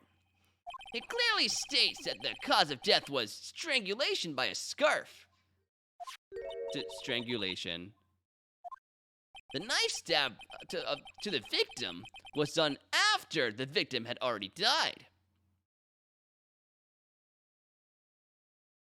And what does that mean? Oh, it means someone had to purposefully take the button off. Wow, that was a stretch. Okay. Jesus. Guys, I'm not an actual detective. Come on, give me some hints. Let's examine the evidence. This button has the victim's blood on it, which would mean that it was ripped off of the costume when? After the knife was stabbed into the victim. Exactly, which means it is impossible that this button was torn off during the victim's final struggle, because the victim was strangled to death in that fight. That's right, Miss Andrews. There is no way this button was ripped off during the struggle. This button was consciously pulled off the victim's already dead body. There we go. Order! What is the meaning of this, right? So what if the button was torn off the body after the victim had already died? What does that change? Let me ask you one simple question, Mr. Edgeworth. Why was the button torn off? What purpose did it serve? What purpose? We now know this button was not torn off during the fight. So the murderer took the time and effort to purposefully rip this from the victim's body. That would mean that the murderer had something in mind, wouldn't it? Mr. Wright, does this mean Does this mean you know what the murderer wanted to do with the button? To have a memento of the crime, to pin the crime, to destroy evidence, to pin the crime on guard. There was only one logical reason for doing something like that. He was to pin the crime on Mr. On Guard. There is no way anyone would put a bloody button in their own pants. That's right, Mr. On Guard was set up. By the real killer, of course. Yeah, ha ha. And the real murderer is... Well, Mr. Wright, who in the world is real... Judge... Okay, I take back what I said before. Finally. I can't believe I managed to bring this trial all the way up to this point. Phoenix, you can't let your guard down yet. Not until the very end.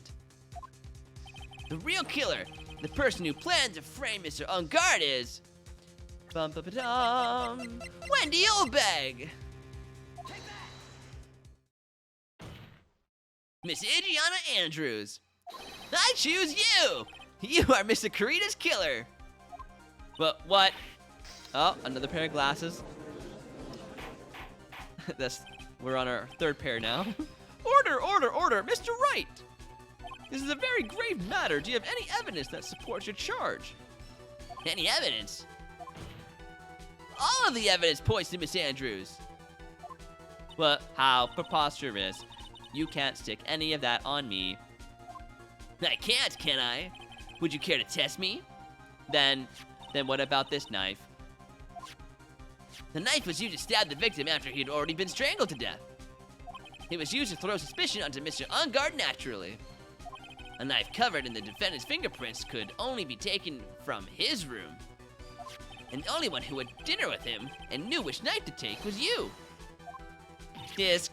Oh, fourth pair. Then, what about the button that was found in Mass Hakama? This button was removed from the victim's body after he had already died. The only people who could have done so were the person who found his body or the killer. However, if Mr. On Guard was the real killer, there was no way he would have put such incriminating evidence in his own Hakama. We're on our fifth pair, guys. The only person who could have put this button into Mr. On Guard's Hakama is the person who went down to wake up from his nap, which is you yet again, Miss Andrews. I see. What about the empty guitar case? That is also another piece of the evidence that incriminates Miss Andrews. The costume was used to hide the real killer's identity as they fled the crime scene. Now, who could have known that there was just such a costume inside the guitar case? It could only have been the person who prepared the costume for the victim. And that person is you, Miss Adrian Andrews. No, But Miss Andrews' fingerprints were nowhere to be found on the guitar case. And it was you who proved that she was not wearing gloves at the time. That's right. That's because she did not intend on leaving any fingerprints. If anyone had found out that she had touched the case, they would have asked her why. So to avoid leaving any prints, she used a towel or something else to open it. But the glass of tomato juice is a different story. Miss Andrews purposefully left her fingerprints on the glass to show that yes, indeed, she was the classic dazed discoverer of her dead body. Sixth pair now. And to top it all off, there is this photo. A photo of the killer as they exited the scene of the crime.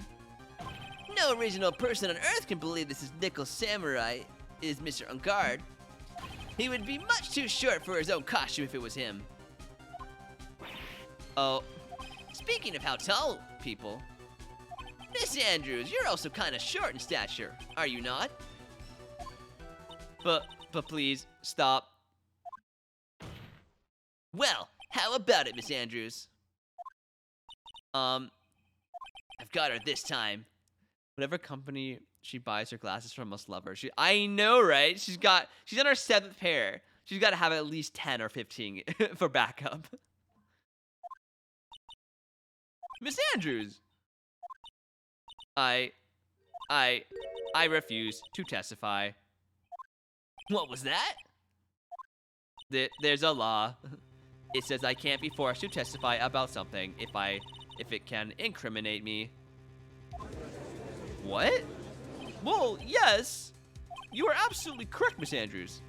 The law does provide us with a way to avoid self-incrimination by allowing a witness to not testify if the testimony can cause damage to themselves. What? Pleading the fifth is not something most people would think to do on the spot. Actually, thinking back to yesterday in Mr. Ungard's room. Hey, Jenna Andrews. Yes. Think hard about what we just discussed. Oh, understood. All right. That's it. That's when Franziska planted this idea into her head. She must have told Miss Andrews to not testify if things look bad. You did a good job proving everything up to this point, Phoenix. But there is still one thing you haven't done. Something I haven't done. What's wrong, Wright? Are you finished already? Run out of evidence? What is so humorous, Mr. Edgeworth? I'm sure you realize this as well, Your Honor. But everything the good lawyer here has proven up to this point is meaningless. What? Everything you have proven is circumstantial. Circumstantial? Yes, circumstantial. You have yet to provide a single piece of definitive proof.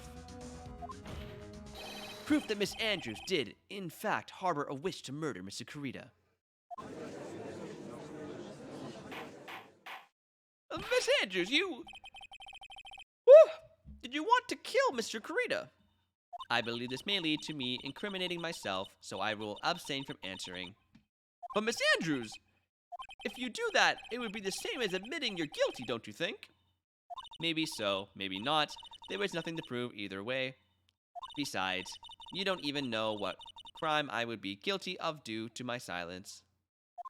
No! She's taking that defiant attitude again. Mia, what should we do? Somehow, we've landed in the worst possible situation. I think we have reached a certain conclusion at this point in time. Miss Adrian Andrews has refused to testify, and the defense's theory that she is the actual murderer has not been fully substantiated with solid definitive proof. But that's not true. In this situation, there is only one thing this court can do, and that is to declare a recess. A recess? I request that both the prosecution and the defense look further into this matter, and that tomorrow's trial... Tomorrow? No, Maya. We don't have it tomorrow. If we don't get a not guilty verdict today, then... Please wait, Your Honor. That's not necessary. The trial. Please continue the trial. What are you sweating for? Your client is getting one more day to live, isn't he? That's not it. This isn't about that. To live! Oh my god! That's it. That's it. They just proved the death sentence. That was it. That was the point we were looking for. It's like 200% confirmed. Gives one more day to live. Oh, wow, this is a dark universe after all. That is quite unsettling. Yeah, yeah, big oop, genie. Jesus, wow, they're all dead. All of them are dead. Wow. Edgeworth, I know you know who the real killer is. Please, let the trial continue. If I don't get the verdict, then Maya... Oh? But it's impossible to continue as long as the witness refuses to testify. Yeah, rip acro. Giant rip. Oh, that sucks. That really sucks. Now then, this court is... Yes, Edgeworth. It is not impossible for this trial to continue. Keep looking for proof this was made in Japan. I know, but like because it's a video game and it's very, you know, for the most part, family friendly. I've thought maybe they would have changed the rules or the universe around. You know, they can do whatever they want with it. There was no anything proving that it was based off of their actual laws and systems. But now it is. Mr. Edgeworth, what are you? It's true, Miss Andrews holds the right against self-incrimination. However, if the topic of conversation were something unrelated to whatever she may be guilty of, then she has no right to withhold testimony. Yes, that is very true, but actually, there is one little thing that I'm curious about. Miss Andrews, when you found the victim's dead body, you poured yourself a glass of juice. Yes, and I can't help but think how unnatural that is. Usually, when one finds a body, they are shaken up, not stirring a glass of juice. So my actions were unusual, but I've already said, before you speak, I want to state that if you have a reason behind your actions, I would like you to testify to that effect. Testify? Your Honor, I would like to request that the witness testify again as to what happened when she first discovered the victim's body. Whatever we find out in this testimony should in no way implicate the witness.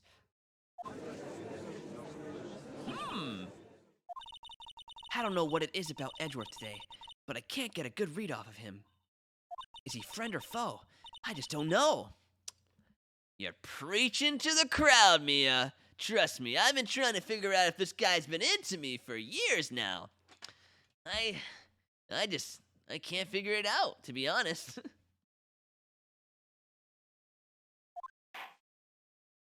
The court acknowledges the prosecution's requests. Miss Andrews, if you please.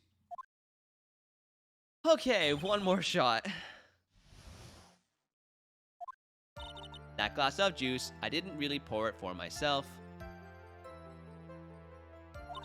I was surprised when I walked into the room and saw it in the messy state. And Juan, he was sitting slumped over and tired looking in the corner. When I saw him sitting like that, the thought that he was dead didn't cross my mind. To be honest, I thought he had just fainted or something, so I went to pour him some juice. When I realized that he was dead, that's when I knocked over the flower vase. But not the juice. See, that's what I don't get. How could you knock over the flower vase but not the juice? So you poured that glass of juice for the victim. I know, right, Coffee Cups? That's the first thing I would want to know. Why didn't you say so in your early testimony? I didn't think it needed to be included, to include something so trivial. Phoenix, please be careful here. If you can't find anything wrong with the testimony, then there's nothing left. I know. Edgeworth, what the heck is going on with that brain of yours? Well, you said Maya, and you know, since Maya's not here, I think he's smart enough to realize something's wrong. Now then, Mr. Wright, you may begin your cross-examination.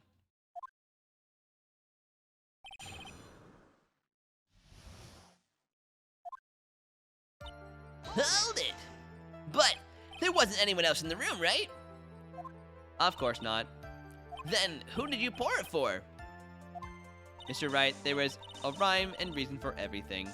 Can you wait just a little longer for it to be revealed to you? In other words, Wright, be quiet and listen. Precisely, I couldn't have said it better myself. Ung! Saw it into the state of the messy state. Has Edgeworth ever seen Mia in Pearl's body before, or is this the first time? I think this is the first time. Yeah, although he's seen Mia in Maya's body. So I guess he could put 1 and 1 together? Like, it kind of makes sense why he wouldn't be weirded out by it, but everyone else should be very weirded out by it. Are you sure it wasn't messy because of your fight with Mr. Kurita? Yay, welcome back, Drippy Man. How did Apex go?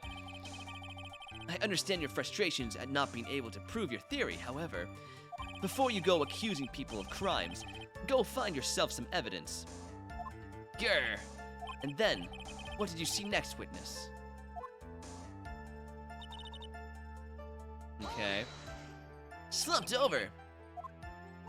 Yes, he was sitting there with his head tilted forward, eyes closed. He really looked like he was sleeping. Did just me, or did that right there sound a little odd? Okay. Then what did cross your mind? I thought maybe he had smashed everything up in anger because he lost the Grand Prix. Okay, you know what? I'll give her that one. I'll give her that one. And then felt tired after his rampage, so we decided to take a nap. Anyways, that's what I thought. I see, so you didn't think he was dead at all.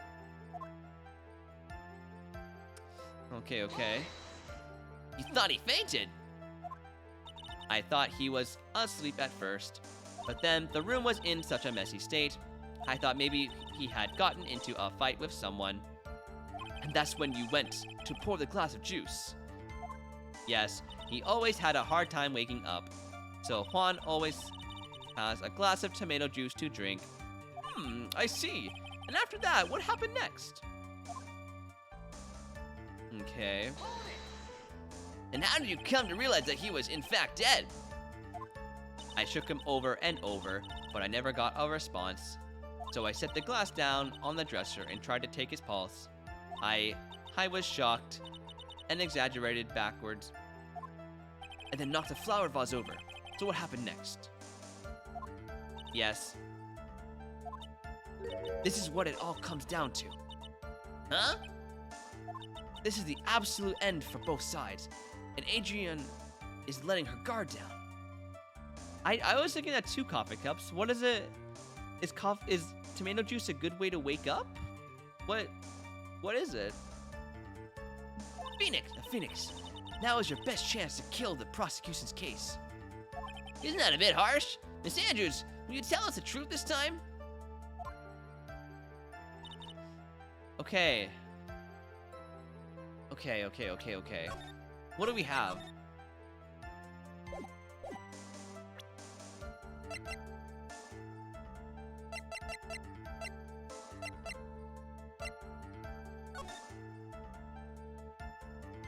See, it doesn't make sense to me that she would knock the vase over and not the cup over. So I don't understand.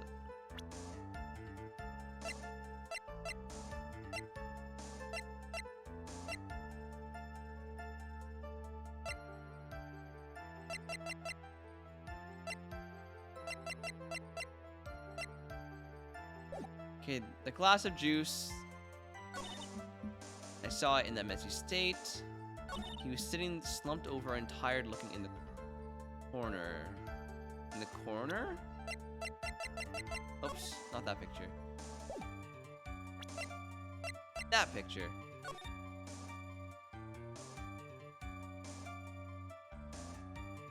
Can you fall asleep like that?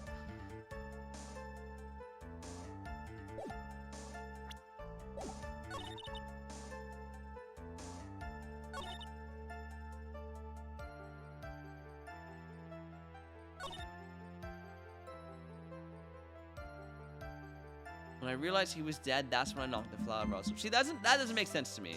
Okay, I'm gonna present the picture. Because that doesn't make sense.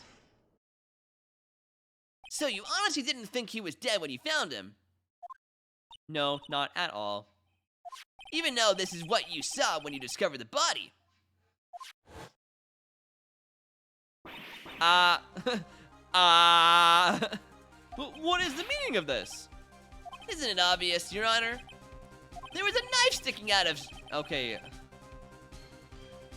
Sure. That's not what I was getting at, but that works too. Anyone who saw this scene would have immediately thought that here was a dead man. That's, well, you see. I doubt a single person in the world would mistake this for someone who fainted. And then so nonchalantly go pour something to drink. Your point is... Miss Andrews, your testimony just now, it was all one giant lie. Eighth pair of glasses? And your lie was proven one thing very clearly. That you are the real killer.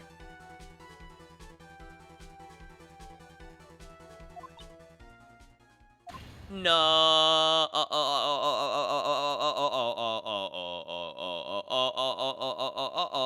Zero.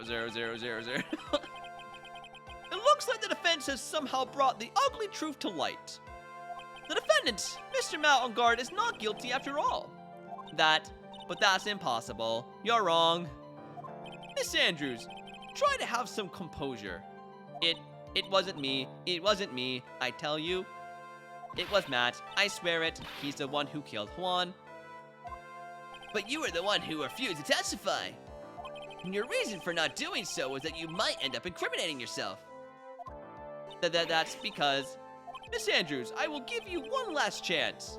No, guys. What exactly are you hiding that may incriminate you? I refuse to testify. You're gonna die if you don't. And there is no need for this court to continue any further. Mr. Mountain Guard's innocence has been clearly demonstrated. Is it over? Have we found the truth at last? What's wrong, Phoenix? Usually the real killer confesses his guilt or her guilt.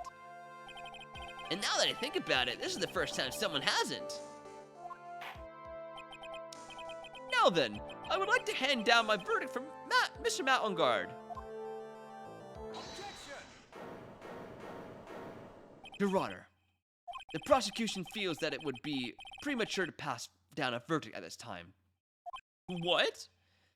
The reason is quite simple. This witness has yet to speak the absolute, real truth. Oh my God! The absolute, real truth! What are you... Witness, don't you understand yet? Huh?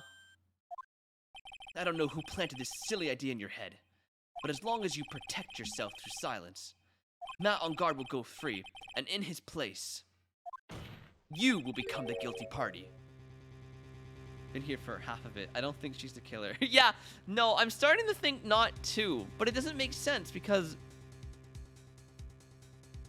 I don't know what I think anymore. All the evidence points to her. You know, and she would want to kill him to find out what the suicide note was. That's a lie. I don't believe you. What?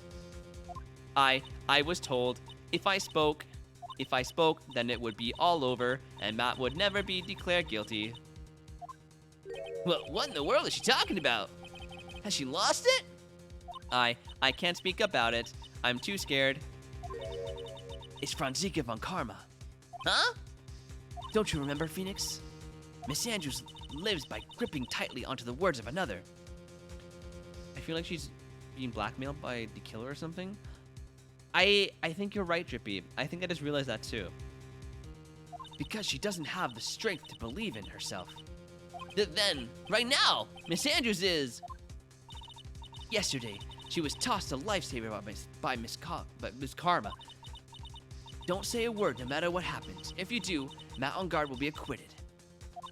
Miss Andrews undeniably believes in those words right now, and is clinging onto them. Then, what should we do?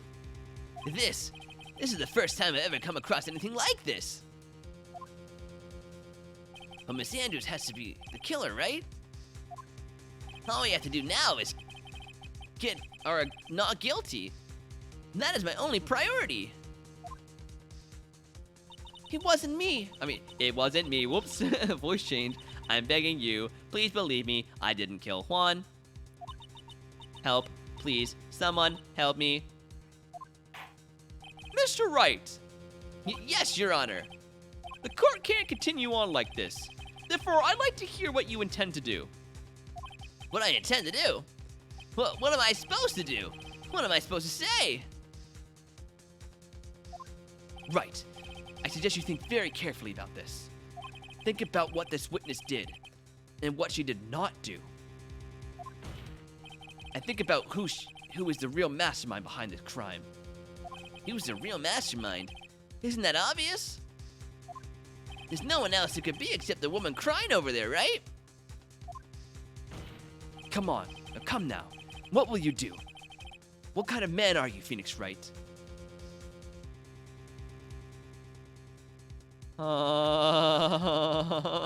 Save.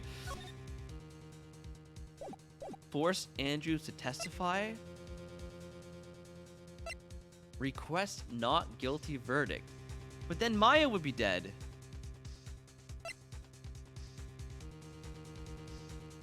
I think we need her to testify. I have to win a complete acquittal today. There's no way around that. But I can't bring myself to do it like this. Not when she's making a face like that. I know. Please, right coffee cups?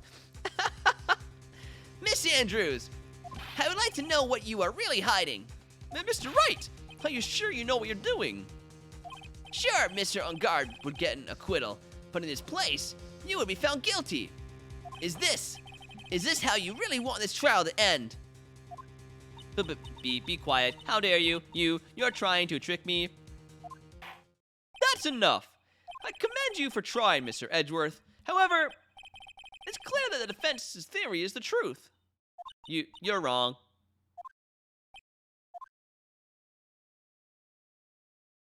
What a shame. I had hoped things wouldn't come to this. However, what is it, Mr. Edgeworth? Miss Andrews, since you absolutely refuse to testify, it falls on my shoulders to disclose this to the court. Stop. Mr. Edgeworth! That was the most vicious music change I've ever seen in this game. The witness. How should I put this?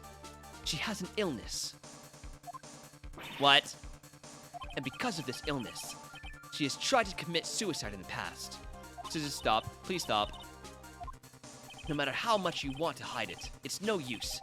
I have the evidence right here. That's... That's the second part of the suicide report. The attempted suicide report. What will you do now, witness? You know what I'm about to do, don't you? I will now reveal to the court the true nature of the pitiful woman known as Adrian Andrews.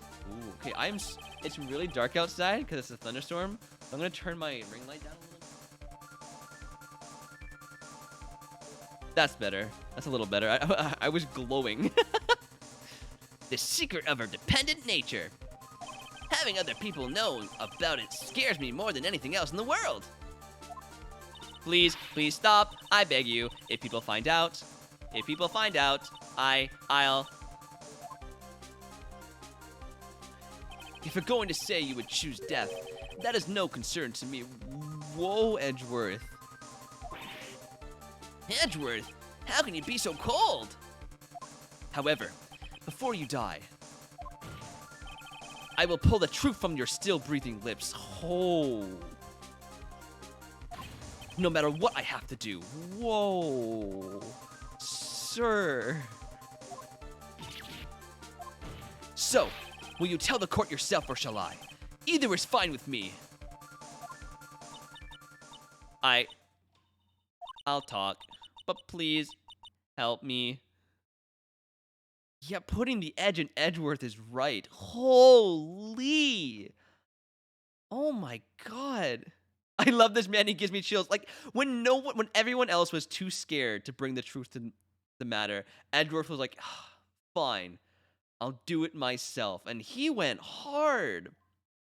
Like holy, nothing matters anymore.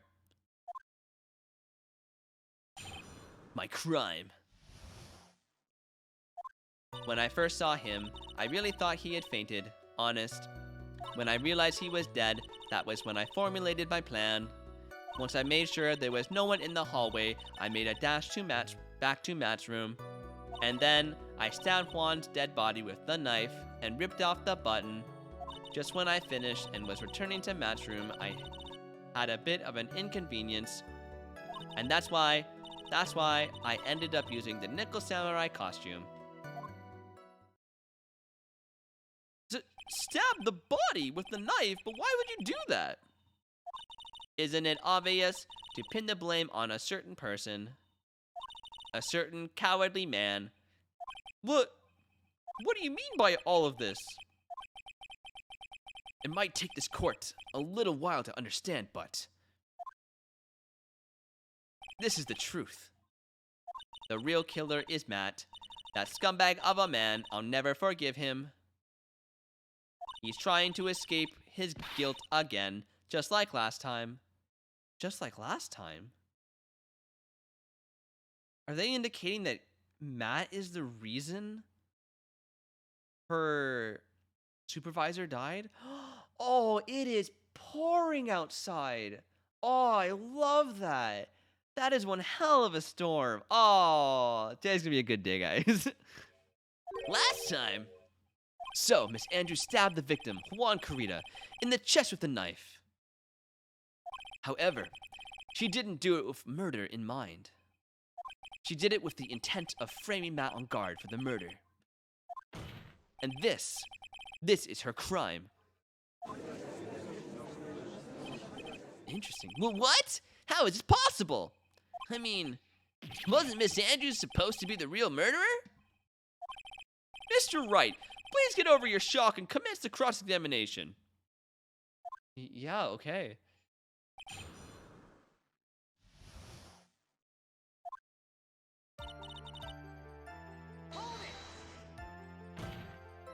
But you could tell from the state the room was in, that there must have been a fight. Yeah, but we know he had a scarf tied around his neck, but that scarf is a part of the jamming ninja's costume, so I didn't think anything about it was strange. His head was also tilted down a bit, so I couldn't see his face that well. That's why I thought I'd wake him up and went to pour the juice. Wow, that is sad. What is this plan you had? I knew right away the murderer was Matt. I knew because Juan, he was going to expose Matt's weakest weak point to the world, which was... So Matt did this to stop Juan and silence him for good. That's when I thought I should forge some evidence and pin this crime on Matt. So the forged pieces of evidence were the knife and the button. The first thing that came to mind was to plant the knife. Okay. That was so you could get the knife, correct? The knife Matt used at dinner had his fingerprints all over it. I thought if I used that, then the police would certainly turn their eyes towards him. Matt was napping with his costume on at the time. I slipped in, took the knife, and returned to the scene of the crime. And then I stabbed Juan. Okay. So you were the one who stabbed the victim with the knife. It gives me goosebumps to think about it now. Oh, what a horrible thing I did. Oh. But at the time, I couldn't control my own body. It moved on its own. I was in autopilot mode. Then, when I stabbed Juan's dead body, I suddenly realized something. If I used the button somehow, I could make Matt look even more suspect. So you thought to rip one of the buttons off and then plant it in Mr. Ungod's Hakama. Yes, that's what I had planned to do. But things never go that smoothly, do they? Okay. What was inconvenience? An inconvenience. There was a woman with a camera at the ready, loitering in the hallway. I'm willing to bet my spikes it was a lot of Spikes? So you're giving up and calling them spikes now? Yo, he is a hedgehog, confirmed. He is Sonic. There was also a woman with a ray gun at the ready, pacing back and forth. Oh my god. That's Miss Oldbag for you. I had already been caught and made into a big scoop for a certain weekly tabloid once, so I couldn't very well go out looking like myself and get caught again. Okay. You were the one who prepared the costume, weren't you? Yes, I took it from Global Studios. I also put it into Juan's guitar case the day before the award ceremony. You did this in preparation for the press conference, correct? Yes, Juan wanted to wear that costume and hold the press conference in it. He was going to disclose Matt's biggest secret there.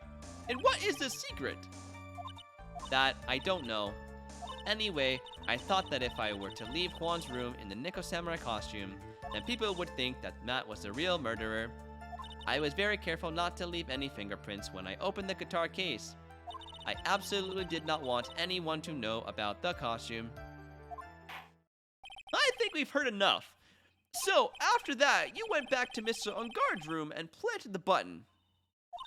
Into Matt's Hakama, yes. After that, I folded up the costume I was wearing and put it into a bag. I then snuck it out of the hotel and got rid of it. My word! What does all this mean? Cole, it's gotten to the point where your Sonic voice doesn't sound like Sonic anymore. It sounds like Phoenix, and he doesn't even have a voice in the games. I love that! I'm so glad Phoenix sounds like Phoenix and not Sonic. That's so great. The real criminal is Matt Ungard. Yesterday, that woman prosecutor sat me down for a talk. Franziska, huh? She said that I should, under no circumstances, confess to what I had done. That if I just kept quiet, then Matt would be found guilty for sure. I had no choice but to believe in her words.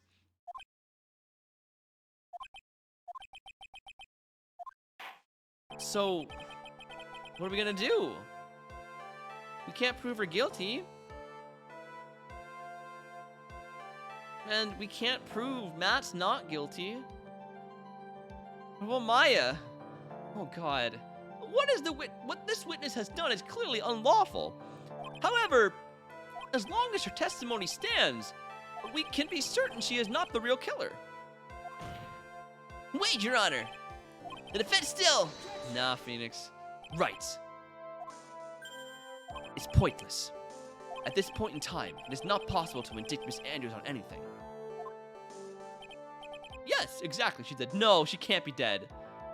Maybe she escaped?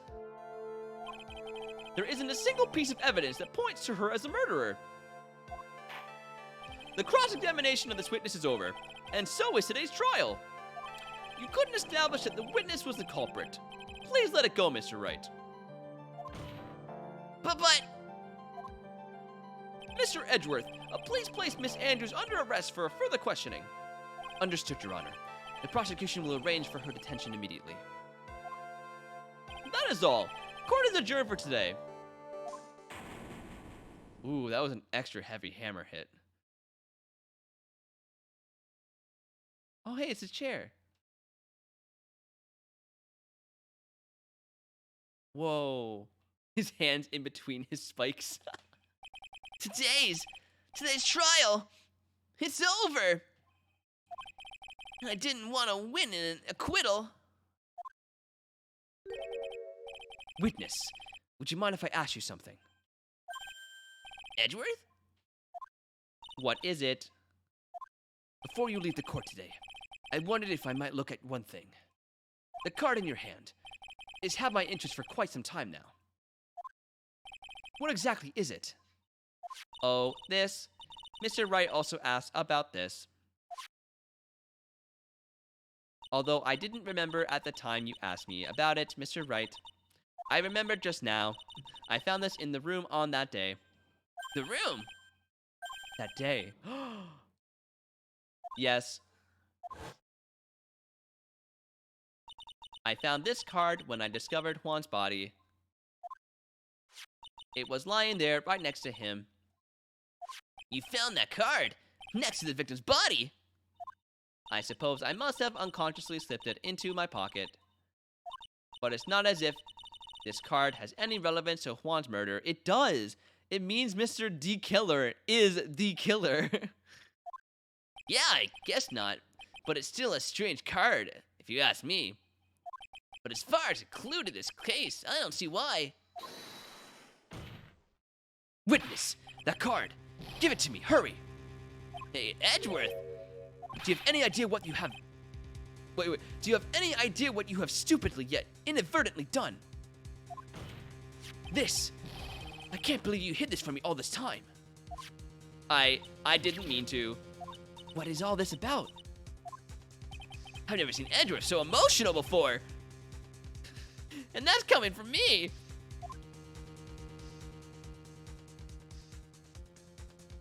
That card! What in the world is it? And what does it mean? To be continued. Right now. Okay, we finally got through the longest trial of my life. Oh my god. That was so long. Bruh. Why was it so long, though? Okay. I'm gonna be right back. I'm gonna run to the washroom, and then I guess we're gonna figure out what's going on with the card. I know it's the killer. Like we've seen it on the ground from Maya's perspective, but I guess we'll find out for real this time. All right, guys. BRB.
And we're back. A GG for Drippy to winning that battle royale. I'm so glad when it's an actual person winning and not a bot. Or me, you know? Anyways. Oh, thank God she's back to normal. Mystic Maya! Mystic Maya! There, Pearls. I can't take it anymore. Wah! But look, it'll be all right. Everything may still work out. Huh? The condition was that we had to get not guilty verdict.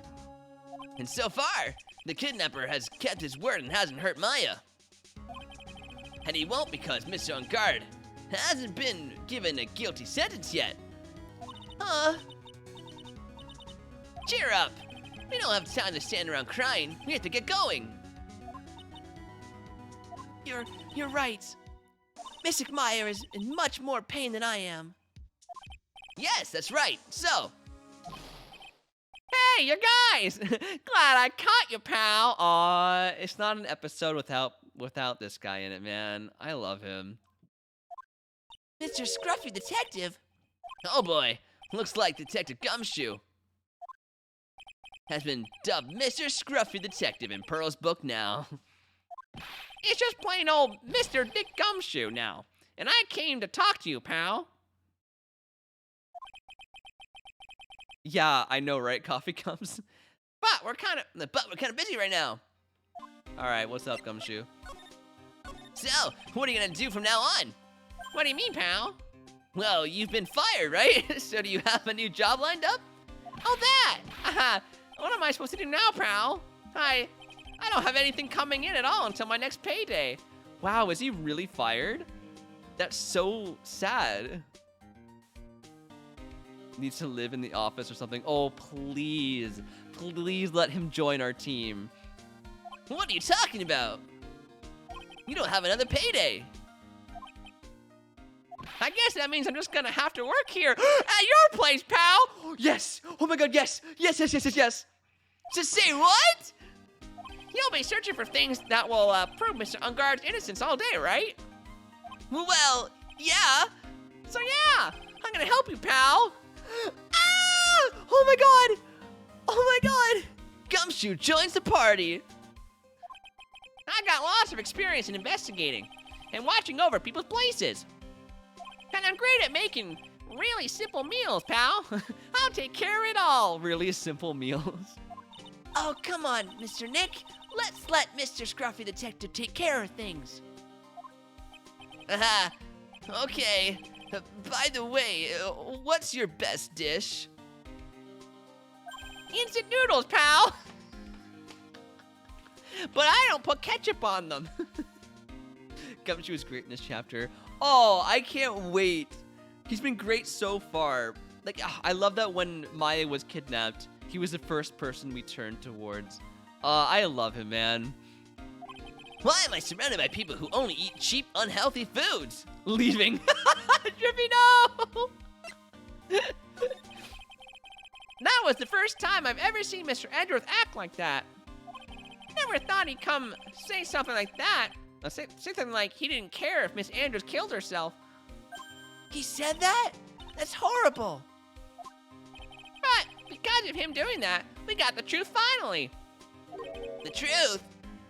Miss Andrews' last testimony. I wonder if that was the truth. I'll give you that there was nothing strange in her testimony itself.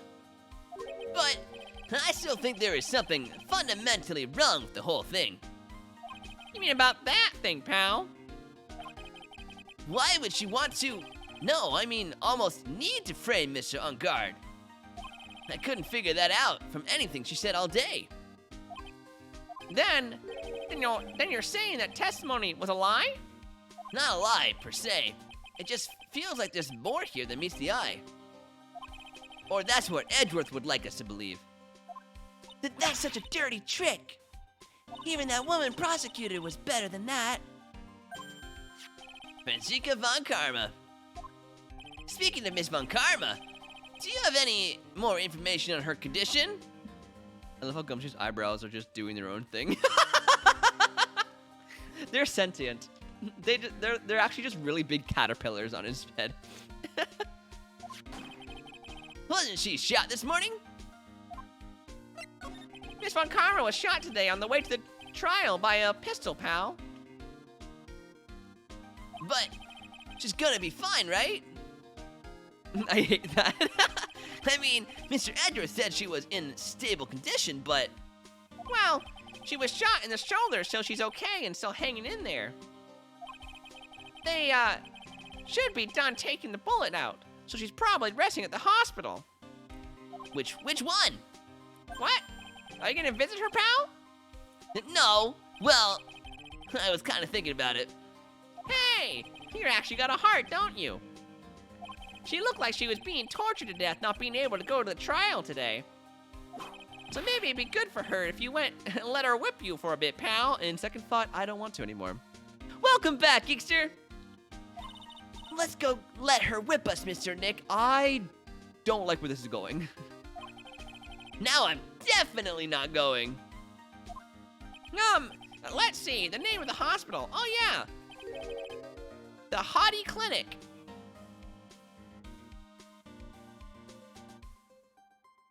Absolutely not. No. No. It's bad enough we had Lotta Hart and Wendy come back up. I do not want that guy from the clinic again. Oh my god, please no. That name sends a chill down my spine. Well, I guess it can't hurt to stop by and say hi. Please don't. Please don't. Oh, God, no. Wait, that's the last thing we'll do. We'll make sure we can do everything else before we go there.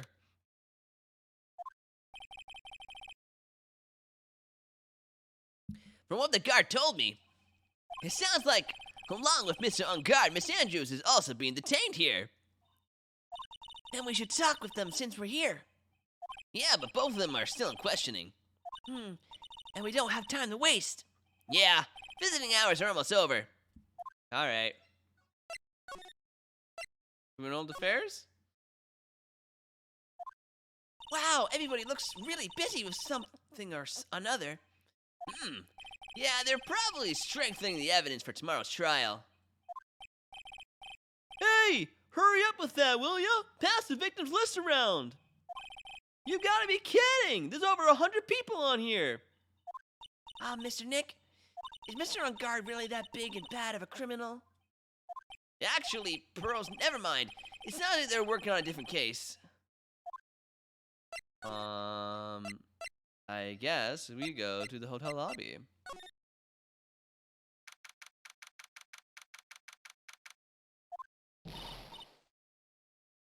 All right now, Mr. Nick. Let's go look for clues. We have to, for Mystic Maya's sake. You shall not pass. Gas, Miss Oldbag! Don't devolve my name and turn it into gas, you spiky-headed pettifogger. Because of you, I've been made to look like the bad guy again. Although I did get a piece of gum from Edgy Boy, just as he promised. But what am I really supposed to... Oh.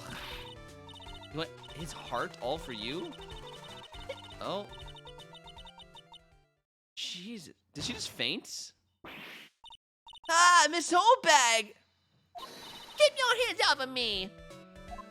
This helmet is airtight. No air gets in and no air gets out. Then why would you wear it? Oh my god, I think we just found the dumbest character. Why do you keep putting it on? Don't you think you can get away, don't think you can get me to move with silly questions. You're gonna have to defeat me if you want to get by. I'm not hearing this. I don't want to talk to you. I don't want to talk to you. You're a million light years too early to be asking me questions, whippersnapper. All right. Looks like the only way I'm gonna get any investigating done is to first do something about this kooky alien. Really? I can't ask about anything? What do you want from me? What do you want from me? What do you want from me? You want this photo? I don't know. What else do you want?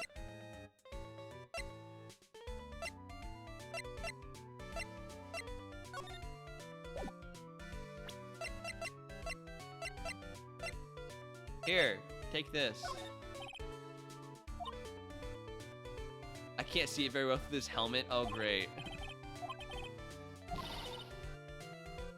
From the new Switch games list, I've highlighted the stuff I actually want. Oh, what do you want, Geeks? Here, do share.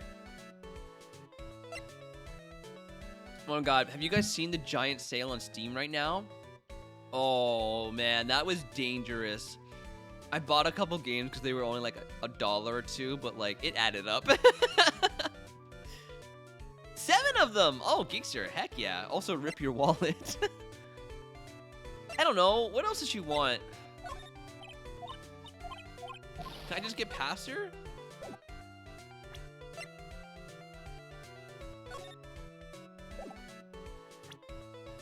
Empty guitar case. How about this? No? Alright. I also lose my money in a couple games. Oh, what did you buy, Coco?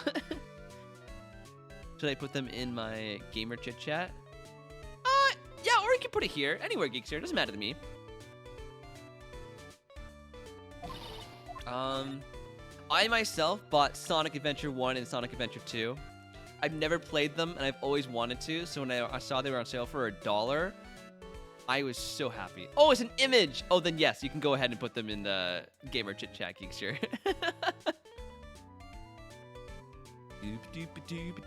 Also, Pummel Party. That game looks super fun. It's like Mario Party, but the adult version. I want gummy bears. I'm a gummy bear. No, that's Barbie. What's the gummy bear song? You know what? Never mind. I don't want to know.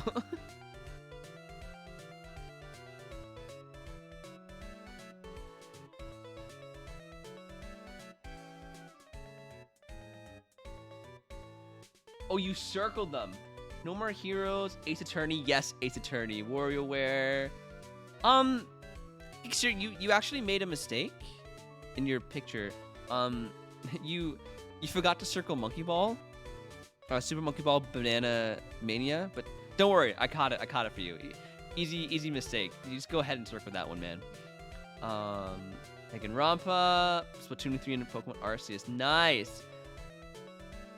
You don't want the triangle thing? I'm kidding.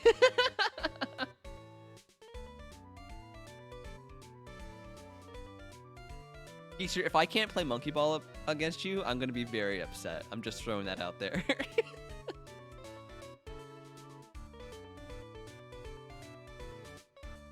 Man, I can't wait for these games. They look great. The Sexy Brutale, the Nonary games, and Sam and Max Save the World. Ooh, I haven't heard many of those. I'm gonna look them up. Doop doop doo doo doo doo doo. Where is my Steam? There it is.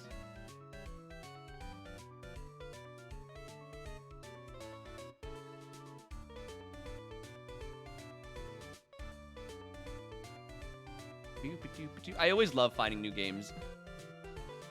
What do they like, Coco?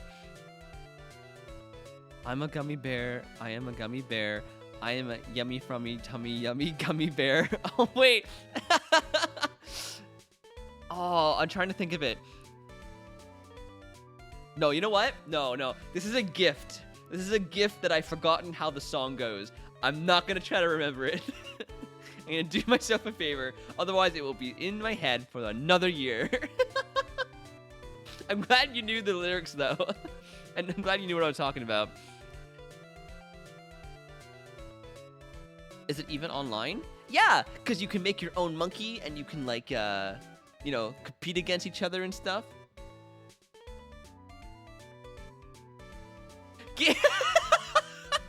Geekster, I see you have removed Super Monkey Ball from the list. Is that because it's going on your other list? Your list of have to buy instead of want? It must be on that list instead. I understand. It's a good game. I can see why you switched it over. What's a monkey ball? Like, it's the ball that the monkeys are in. You can, like, change the color and stuff.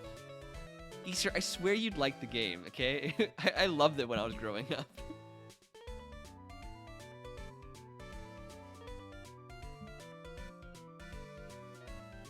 The Sexy Brutale is like a murder mystery. Oh, I love murder mysteries!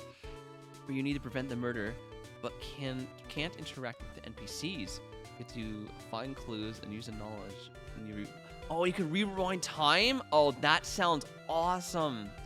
I have always wanted to be in a murder mystery. Whether it's a video game or like in real life, that'd be so freaking cool. Like a murder mystery party, I'd be so down for that. You put monkeys together in a ball. Is it what? Geekster? No! Ah! Look it up. It's fun. You saw the trailer. Disregarding Cole's game suggestion, may I suggest my own game to you? It's called Monkey Ball. I think you would like it. Yeah, I've heard of that one, Genie. That's also a great classic one you should look up, Geekster. I highly recommend it. The Lottery Games is a choice matter game where you need to escape, but depending on which rooms you choose, it affects the final ending. Oh my god. Games where the choice matters, I love them, but they stress me out so much because I always want to make the right choice or like the best decision. Oh my god. I always panic.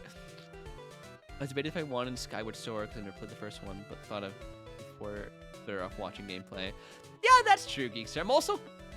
I'm considering actually streaming it because I've never played it and I want to experience it before I play Breath of the Wild 2 because I feel like there's going to be some kind of connection because they're going back to the sky. So if that's, I've never played a Zelda game on stream, but if that's something you guys would want to watch, I'm down for it. I'll ask the chat in Discord later, but like I'm going to play it regardless, so maybe I'll stream it. Tim and Max, never played it before, but it looks like a comedy detective game. Oh, you know what? Wait, is that like that White Rabbit? I think I used to see a like a cartoon of them when I was little. I think I know what you're talking about, Coco. I had a friend that did murder mystery parties all the time before the world ended. Oh, that's awesome, Coffee Cups. Would you ever go to one? Were you ever the murderer? I'll come back to that. What's up? Drippy! Come on, you know Monkey Ball. I stressed so much the first time I tried the non-nunnery games, but I never finished it. Oh no! I was constantly worried about I would get a character killed. Oh, right? Right? Whenever I played Mass Effect, I got so stressed the entire game. I'm like, I don't know. Do you want to be good? Do you want to be bad? What, you know, what if I do this? Will that matter 3 games from now? Like, I totally get that. Take my money, Hillchill? Wait, what? What do you mean? What do you mean, Geekster?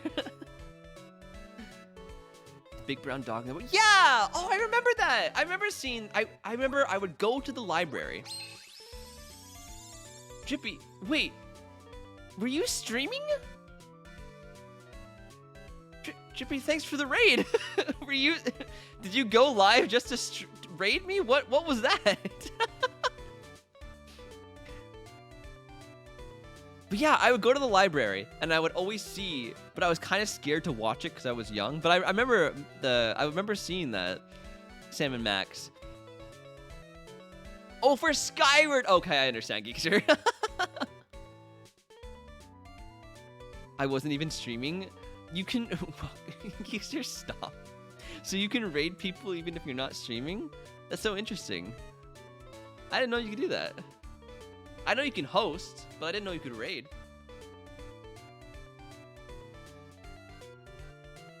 Man, raided by the Drippy CM. I am so honored. I can't wait till one day. No, you know what? I don't think I'll ever be able to raid Drippy because he always plays when I'm asleep. Cole, meet my fan base. Stop.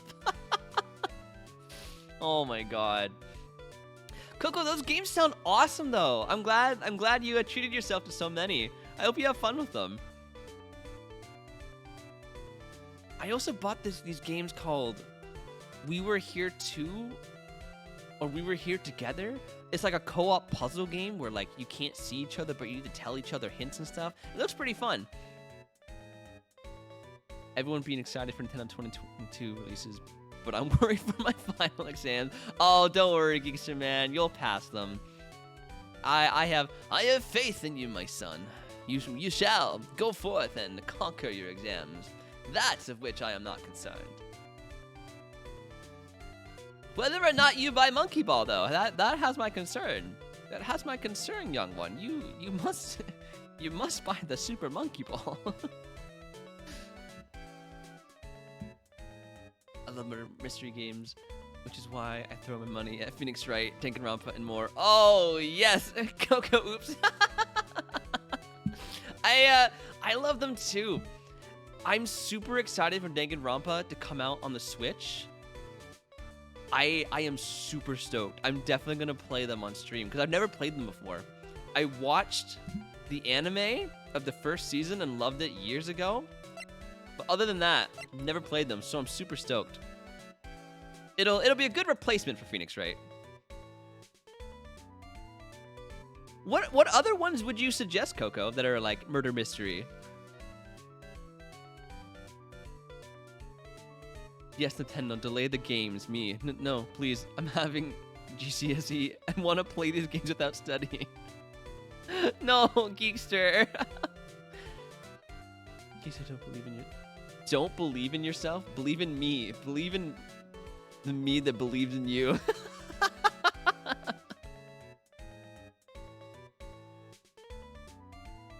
If you don't want spoilers, don't look at my stream on Friday because I'm playing the second one.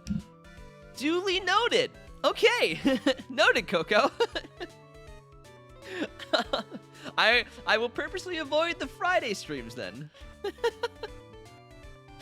GCSE is the name of my British exams. Oh, I figured they were. That sounded familiar. I think someone mentioned them before. What are the games you play, by the way, Coco? You stream Danganronpa and what's the other one called? Monster Hunter. Anything else? Oh, Lucy. Oh, yes, it was Lucy. I do remember that. Iconic.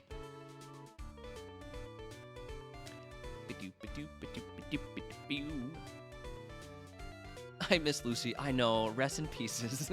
Poor Lucy. No, it's very rare she comes out to an Ace Attorney game. She's always here for the Metopia ones though. Valkyrie Chronicles 4, but I'm approaching the playthrough. Oh, nice! Planning to play Skyward Sword afterwards. Oh, yes, Coco! Heck yes! All the games I want Cole to play are on PS4 or PC. I mean, I can stream PC games. My computer can handle it. It's just a little tough. So if there's anything like you really want to see me play, Drippy, let me know and I'll look it up while the Steam sale's on. Doubter Acro's gone. Yes, he's gone. He's dead, okay? Can we move on? Can we let him rest in peace? I don't think I know what Valkyrie Chronicle 4 is.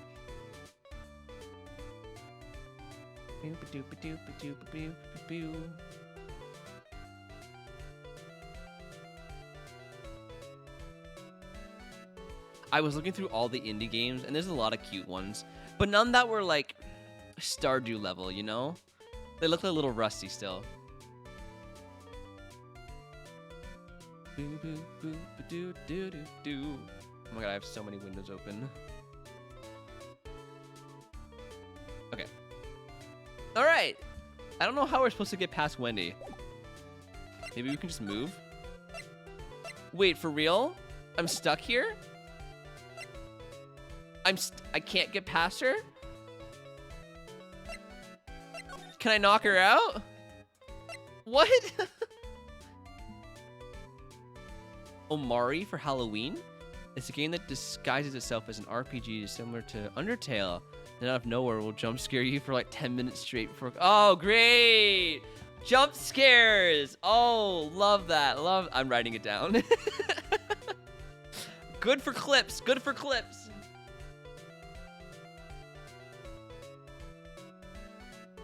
Omori. I'll look it up. I definitely want to play the content writes itself, right? Love games like that. I definitely want to play Little Strangers, Little Nightmares, Little Nightmares 2. We got to play that one. I think after we beat Metopia, we'll go to that one. We played the first one. Oh yeah, Jeannie? Okay, perfect. Oh, me too, Jeannie. Last Halloween was fun. We played Alien Isolation and what was that one about the kid and the teddy bear? That one was creepy. you gotta be committed. Oh, Among the Sleep, that's what it was. It's a long game. Okay. Well, that can be our main game for October if it's if I like the looks of it. I'll look it up. We also have Bendy in the Ink Machine. We have that one too.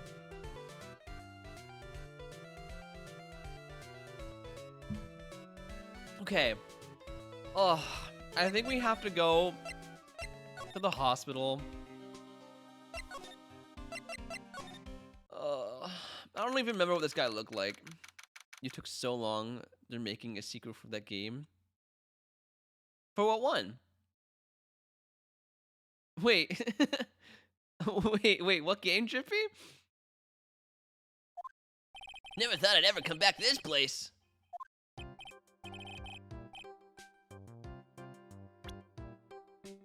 I don't want... Can I give back? I don't want this anymore. I'm not even pleased that I got it in the first place. I don't... Oh, I hate him so much. It's Markiplier. Like... Oh. This game has brought back so many characters, and none of them good. Edgeworth was the only good character they brought back. This is so disheartening. Yes, are you here to visit a patient? Ah, hi! Wait a second, you're... Yes, I'm Director Hottie. Oh. Why are you still here? Yes, what is it? How can I help you? You can tell me, yes? Director Hottie! Oh, good. Edgeworth! Yes, I'm Director Hottie. Oh, you're the man from this morning. Yes, what is it, huh? Director, Franziska. How is Franziska von Karma? You don't need to worry. Yes, she's in good hands. Because you see, I'm personally taking good care of her. Yes, Oh. Geisha, you want to talk about someone with big hands? This is the one to talk about. Look at the... They're huge! He's got massive hands! Yes, and that surgery, it went well. Well, she's dead. You have my gratitude.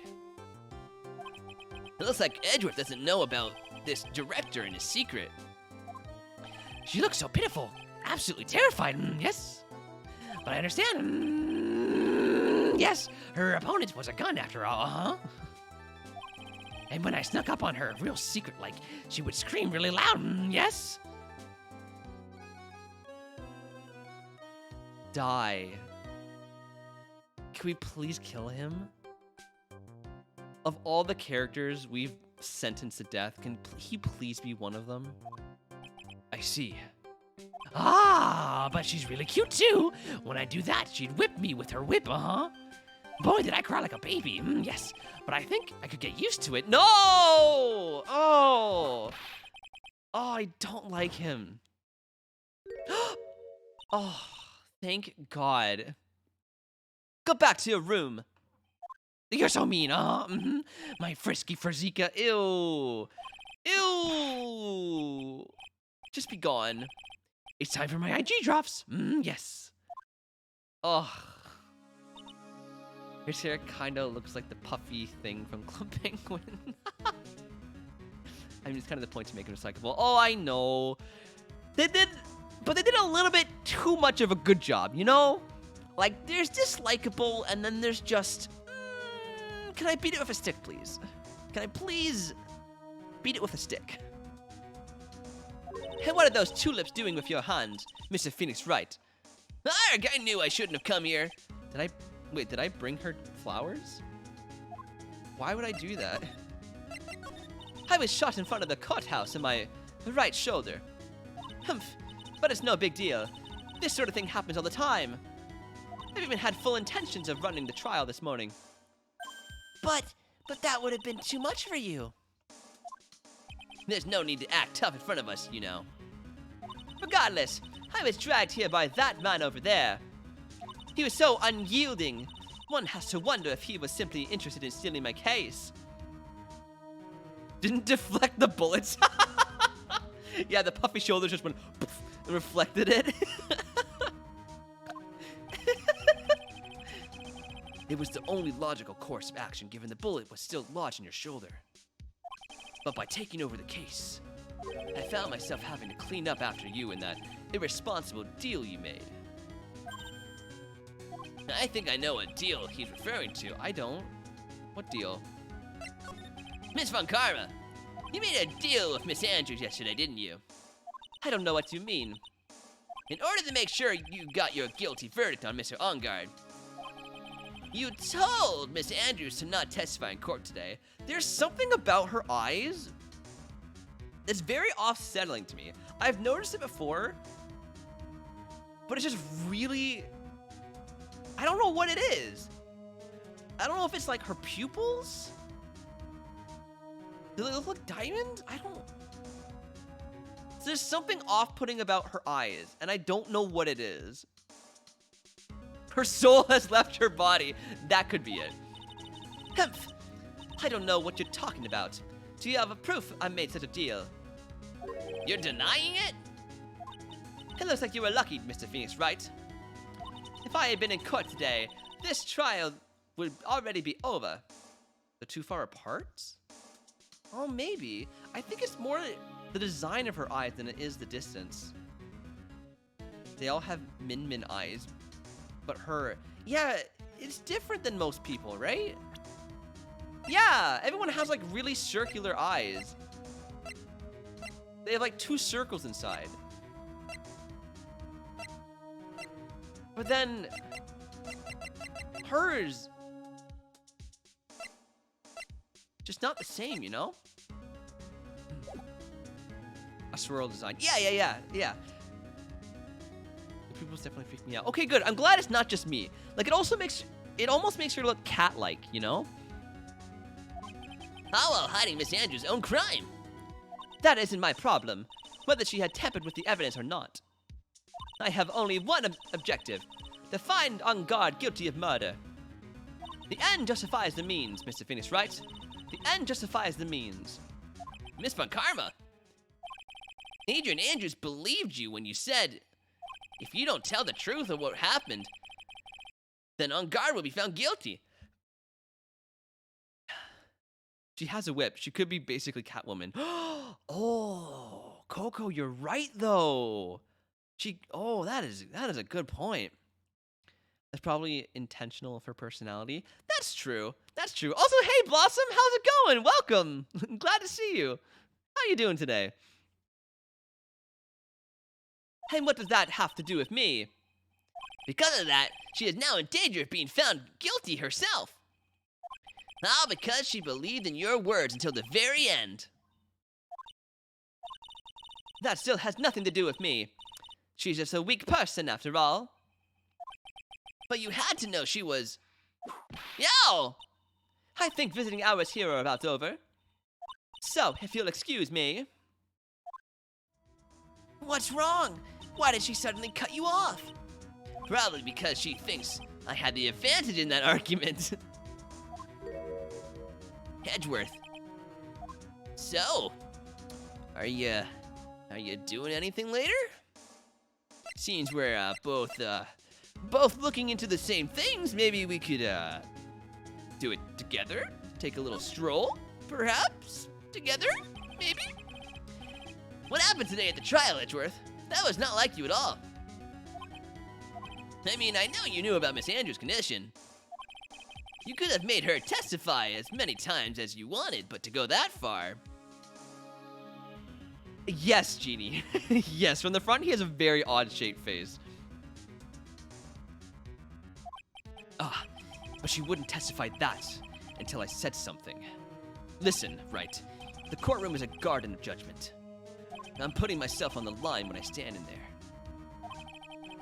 And that's why I made the witness do the same. It's only natural. Okay. By the way, Edgeworth, you were really angry in court today. That's rare of you.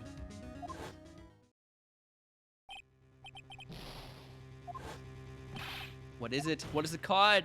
Tell us what it means. Tell us our fortune. The card! What in the world is it? You mean this? Listen, Wright. This is top secret information. You absolutely can't leak this. A special investigation team has existed for a number of years, but few know of it. I understand. Their task is to find the owner of this card. A man called Shelly D. Killer. D Killer? And just as his name states, he is a killer, an assassin. Oh god, the best at that. An assassin? So can we tell him that he has Maya? Please? So who is this Shelly D Killer? D. Killer is the name of a long-standing line of assassins. Long-standing? The name first appeared about 100 years ago, I hear. Shelly is a professional name, the third heir to the D. Killer name. So because his professional name is Shelly, he leaves cards with a shell on them? He has a habit of making sure to leave a card by the body of his victims. Why would he do something like that? We think it's part of his duty to his clients. His duty? If he leaves a card, then his clients can be assured it was he who killed the victim. It also serves as an insurance against any charges being pushed again onto his clients. I see. D. Killer values the trust between his clients and himself, above all else. It seems that this is one honorable assassin with a moral conscience. I guess that even honorable assassin can exist. So, do you think this assassin, you think he's the one who did the killing in this case? It would appear that way. The discovery of the card basically confirms it. Wouldn't you agree? Shelly D. Killer, huh? Yes. Oh, please tell him about Maya. I noticed something at the trial today. You were behaving in a very strange manner. Is something the matter? I guess I should just tell him.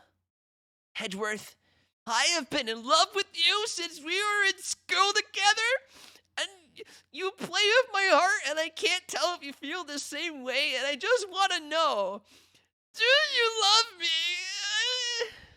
Maya, she's been kidnapped. I'm waiting for it, okay? They need to confess their love to each other. His face just doesn't care. He's like...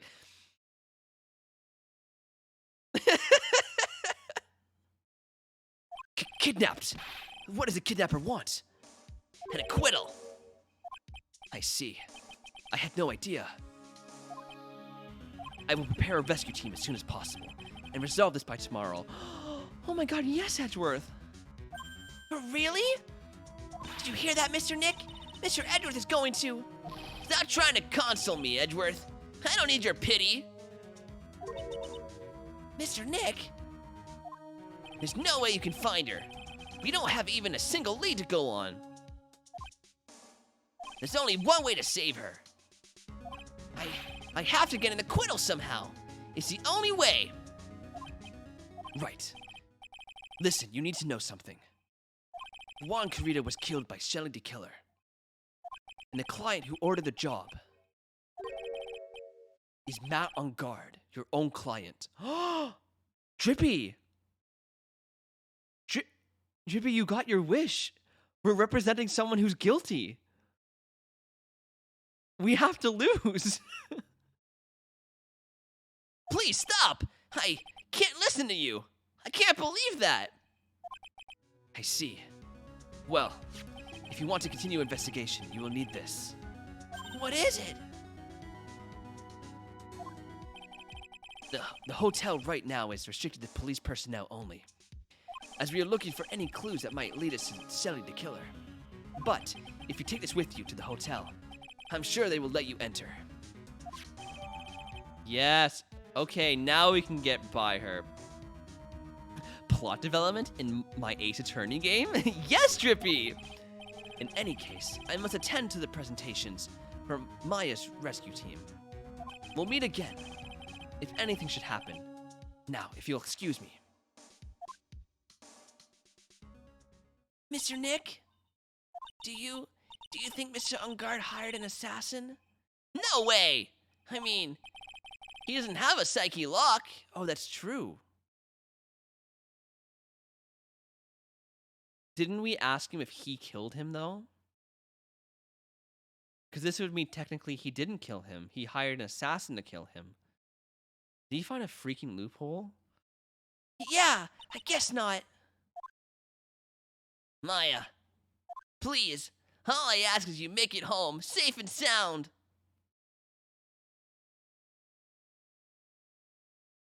Oh, we're Maya's perspective now.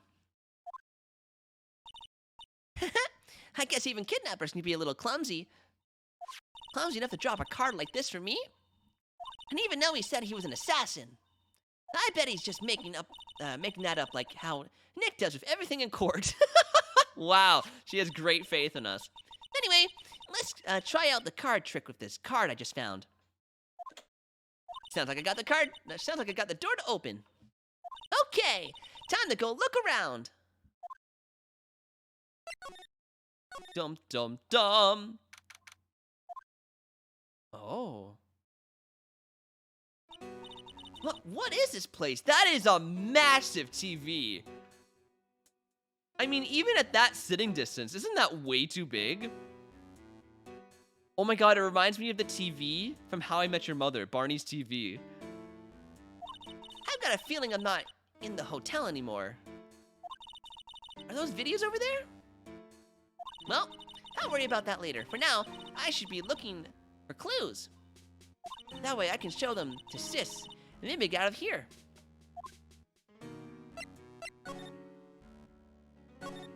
That's weird. What's a figurine doing on a sofa in a place like this? It's a teddy bear, not a figurine. It was a bear all along! I think it's a bear. Aw, how cute. But it's got a lot of cuts and slits on it. I wonder if it's some kind of puzzle or something. It looks buff. That is a buff bear.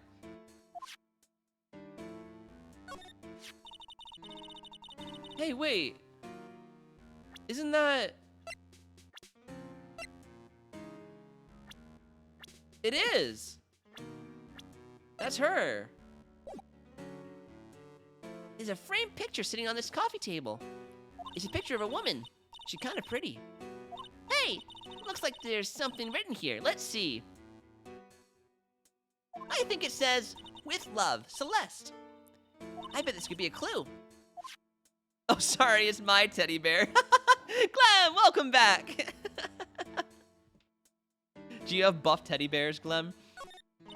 What is this thing, an antenna? I guess. And this is a VCR? There sure are a lot of electronic gadgets here. But what is an antenna doing here? Wow, I've never seen a TV this big before. Now, where's the power button? Don't turn it on. Pooey, it's busted. Oh my god. I would so die a happy samurai fan if I ever got to see the Nico Samurai on a TV like this. Oh my god. They're all buff like me. Ah! I can't believe I just made a joke about dying, all things considered. Computer. Oh, hey, it's a computer. I've never really used one before. I have no idea where the power switch on this thing is. Drat! There goes my plan. To use it to somehow get out of here. That's the only thing from stopping you? Is you don't know where the power button is? Maya... Come on. It's so dark in here that I can barely see, but these kind of feel like videotapes. All of them. Which kind of room is this? Is there anything else I can click on? Before I, No? Okay. Locked, of course. And it doesn't look like I can use the card to open this door. There's a little hole at the bottom of the door. If only I was a little skinnier, then maybe I'd be able to crawl through there. Oh, this simply will not do. I cannot have you wandering around at will. It seems. that your Mr. Wright is truly concerned about you. He is? For now, I would suggest you remain cooperative. If you cannot, there are always ways in which I can help you. Ways? You mean? Dead men tell no tales, is how the saying goes, correct? Dead? I'm almost certain I told you on your first meeting I am an assassin. No way! You're lying! I mean, an assassin? People are not always who they appear to be. Nick! The stitch on his face and the shadow in his tux makes it look like he's in a D-killer costume. Oh, that's what I kind of think it is. I feel like that's actually just a zipper and inside is someone else. Mr. Nick? Hmm? Oh, yes, pearls! Got caught up in my thoughts about Maya's situation. Mr. Edgeworth has left, you know. I guess for now, I have no choice but to believe in Mr. On Guard. Okay, on the last episode we were on, didn't Mia come to us and was like, hey, I have info from Maya because I was in that room and I remember it. But we never got to hear anything about that. Does that ever come into play? But I think I should listen to his story one more time.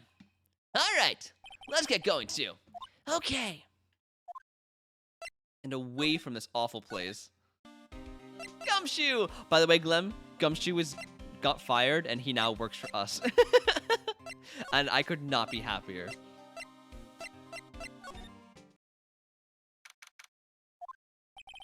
I'm sorry, but visiting hours are over for today.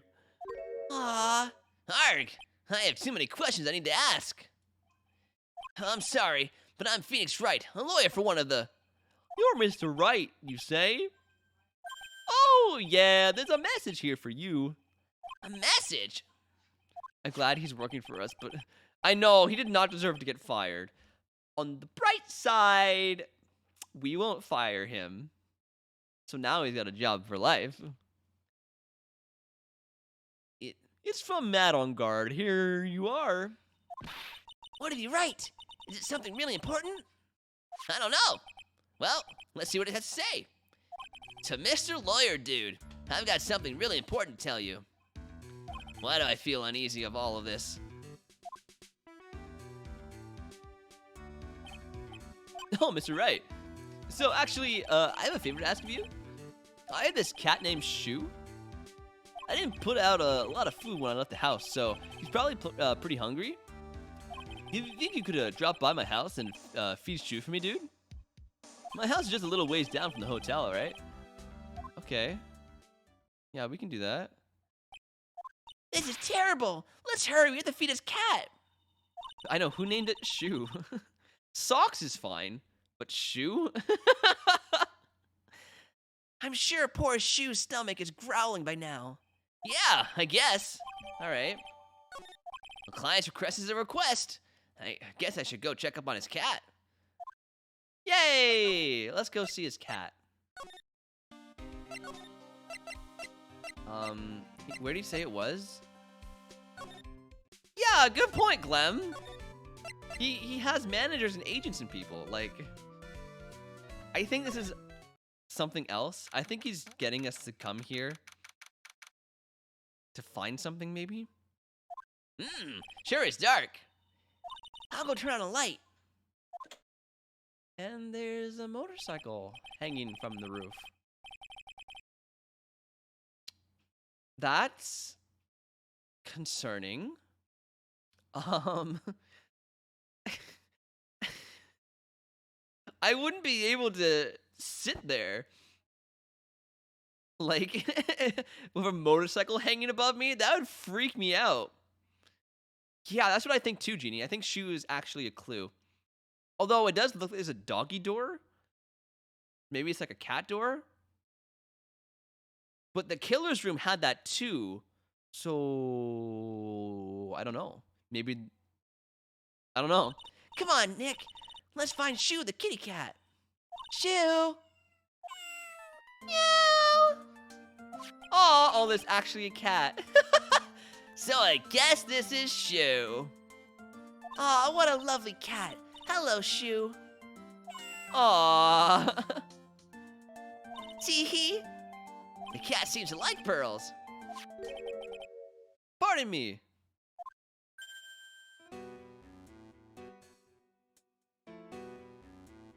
Hi. I feel really uneasy all of a sudden.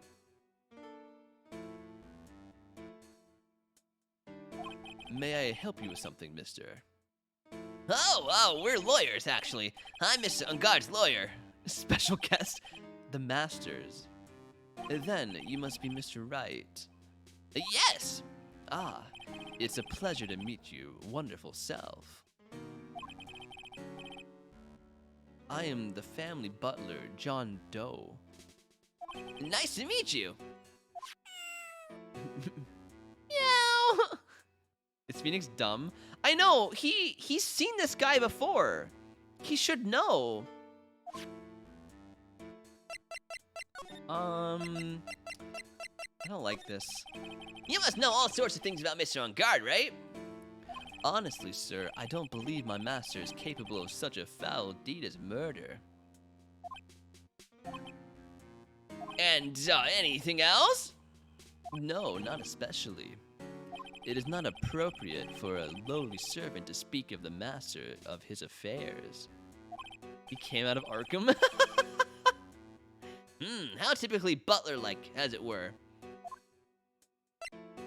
Mr. Doe, how long have you served at this residence? Well, sir, I would have to say maybe 1 year. And, anything else? No, not especially. It is not appropriate for a lowly servant to speak of himself and his affairs. You know, I would have thought Mr. Ungard, the kind to have a maid over a butler. That's true. That's a very cute cat you've got here. It is my duty to take care of him. The master rather fancies Shoe. And, anything else? No? Okay. Well then, I guess I don't need this piece of scrap paper anymore. Okay. Well, I'm afraid I must take my leave of you now. Oh, we should probably get going ourselves. Ah, so young and yet already so accomplished. A master of law. But there is also a lot to be proud of in being a butler. In charge of the house and all. I thank you for your compliment, sir. But people are not always who they appear to be. Now, if you'll excuse me, I have some murdering to do. Can someone fire me? No, Geekster, you're doing an okay job so far. Let's look at the motorcycle. A giant bicycle is flying through the air. I know, that's what I'm thinking too, Coffee Cups. I don't think he's supposed to be here. That bicycle. Burrows is one where you don't have to pedal and it moves on its own. Really? Wow. But sorry to disappoint you, it can't fly. Oh, too bad.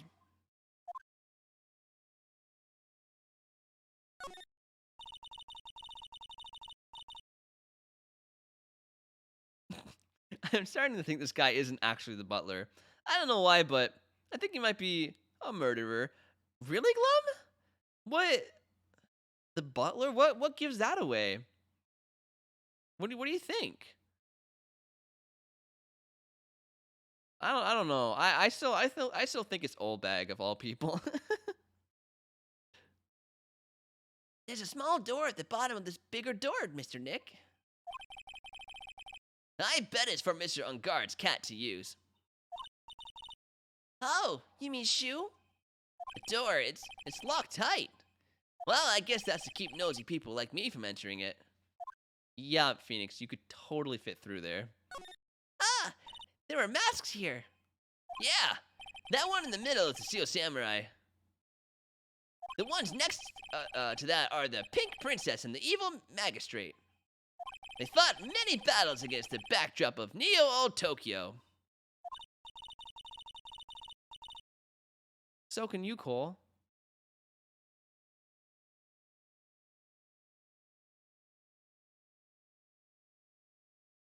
Drippy wants to go to sleep, Cole.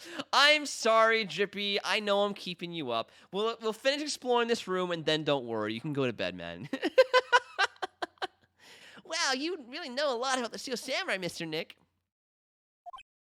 Now, I don't know whether to laugh or cry that I know more about that show than a kid. It's a very comfortable and spacious lounge set. I wonder if its famous stars drop by and sit around and have a good time. In any case, I don't really belong here, do I? Arg, what is with me in feeling inferior today? I feel like the pea and raspberry.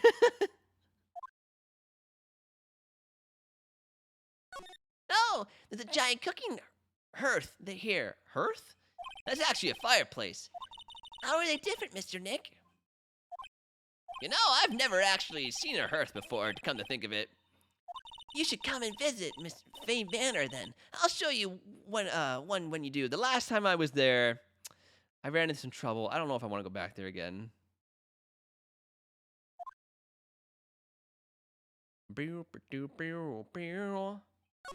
another door over there. You shouldn't go wandering off over there, Mr. Nick. Yes, Pearls. Now I know how Maya feels when I tell her to stop playing around. All right. I guess that's everything. Okay. Alrighty then. That's gonna be it for stream today, guys. Don't worry, Drippy. You can go to sleep now. I won't keep you up any longer, man. I promise. Good night.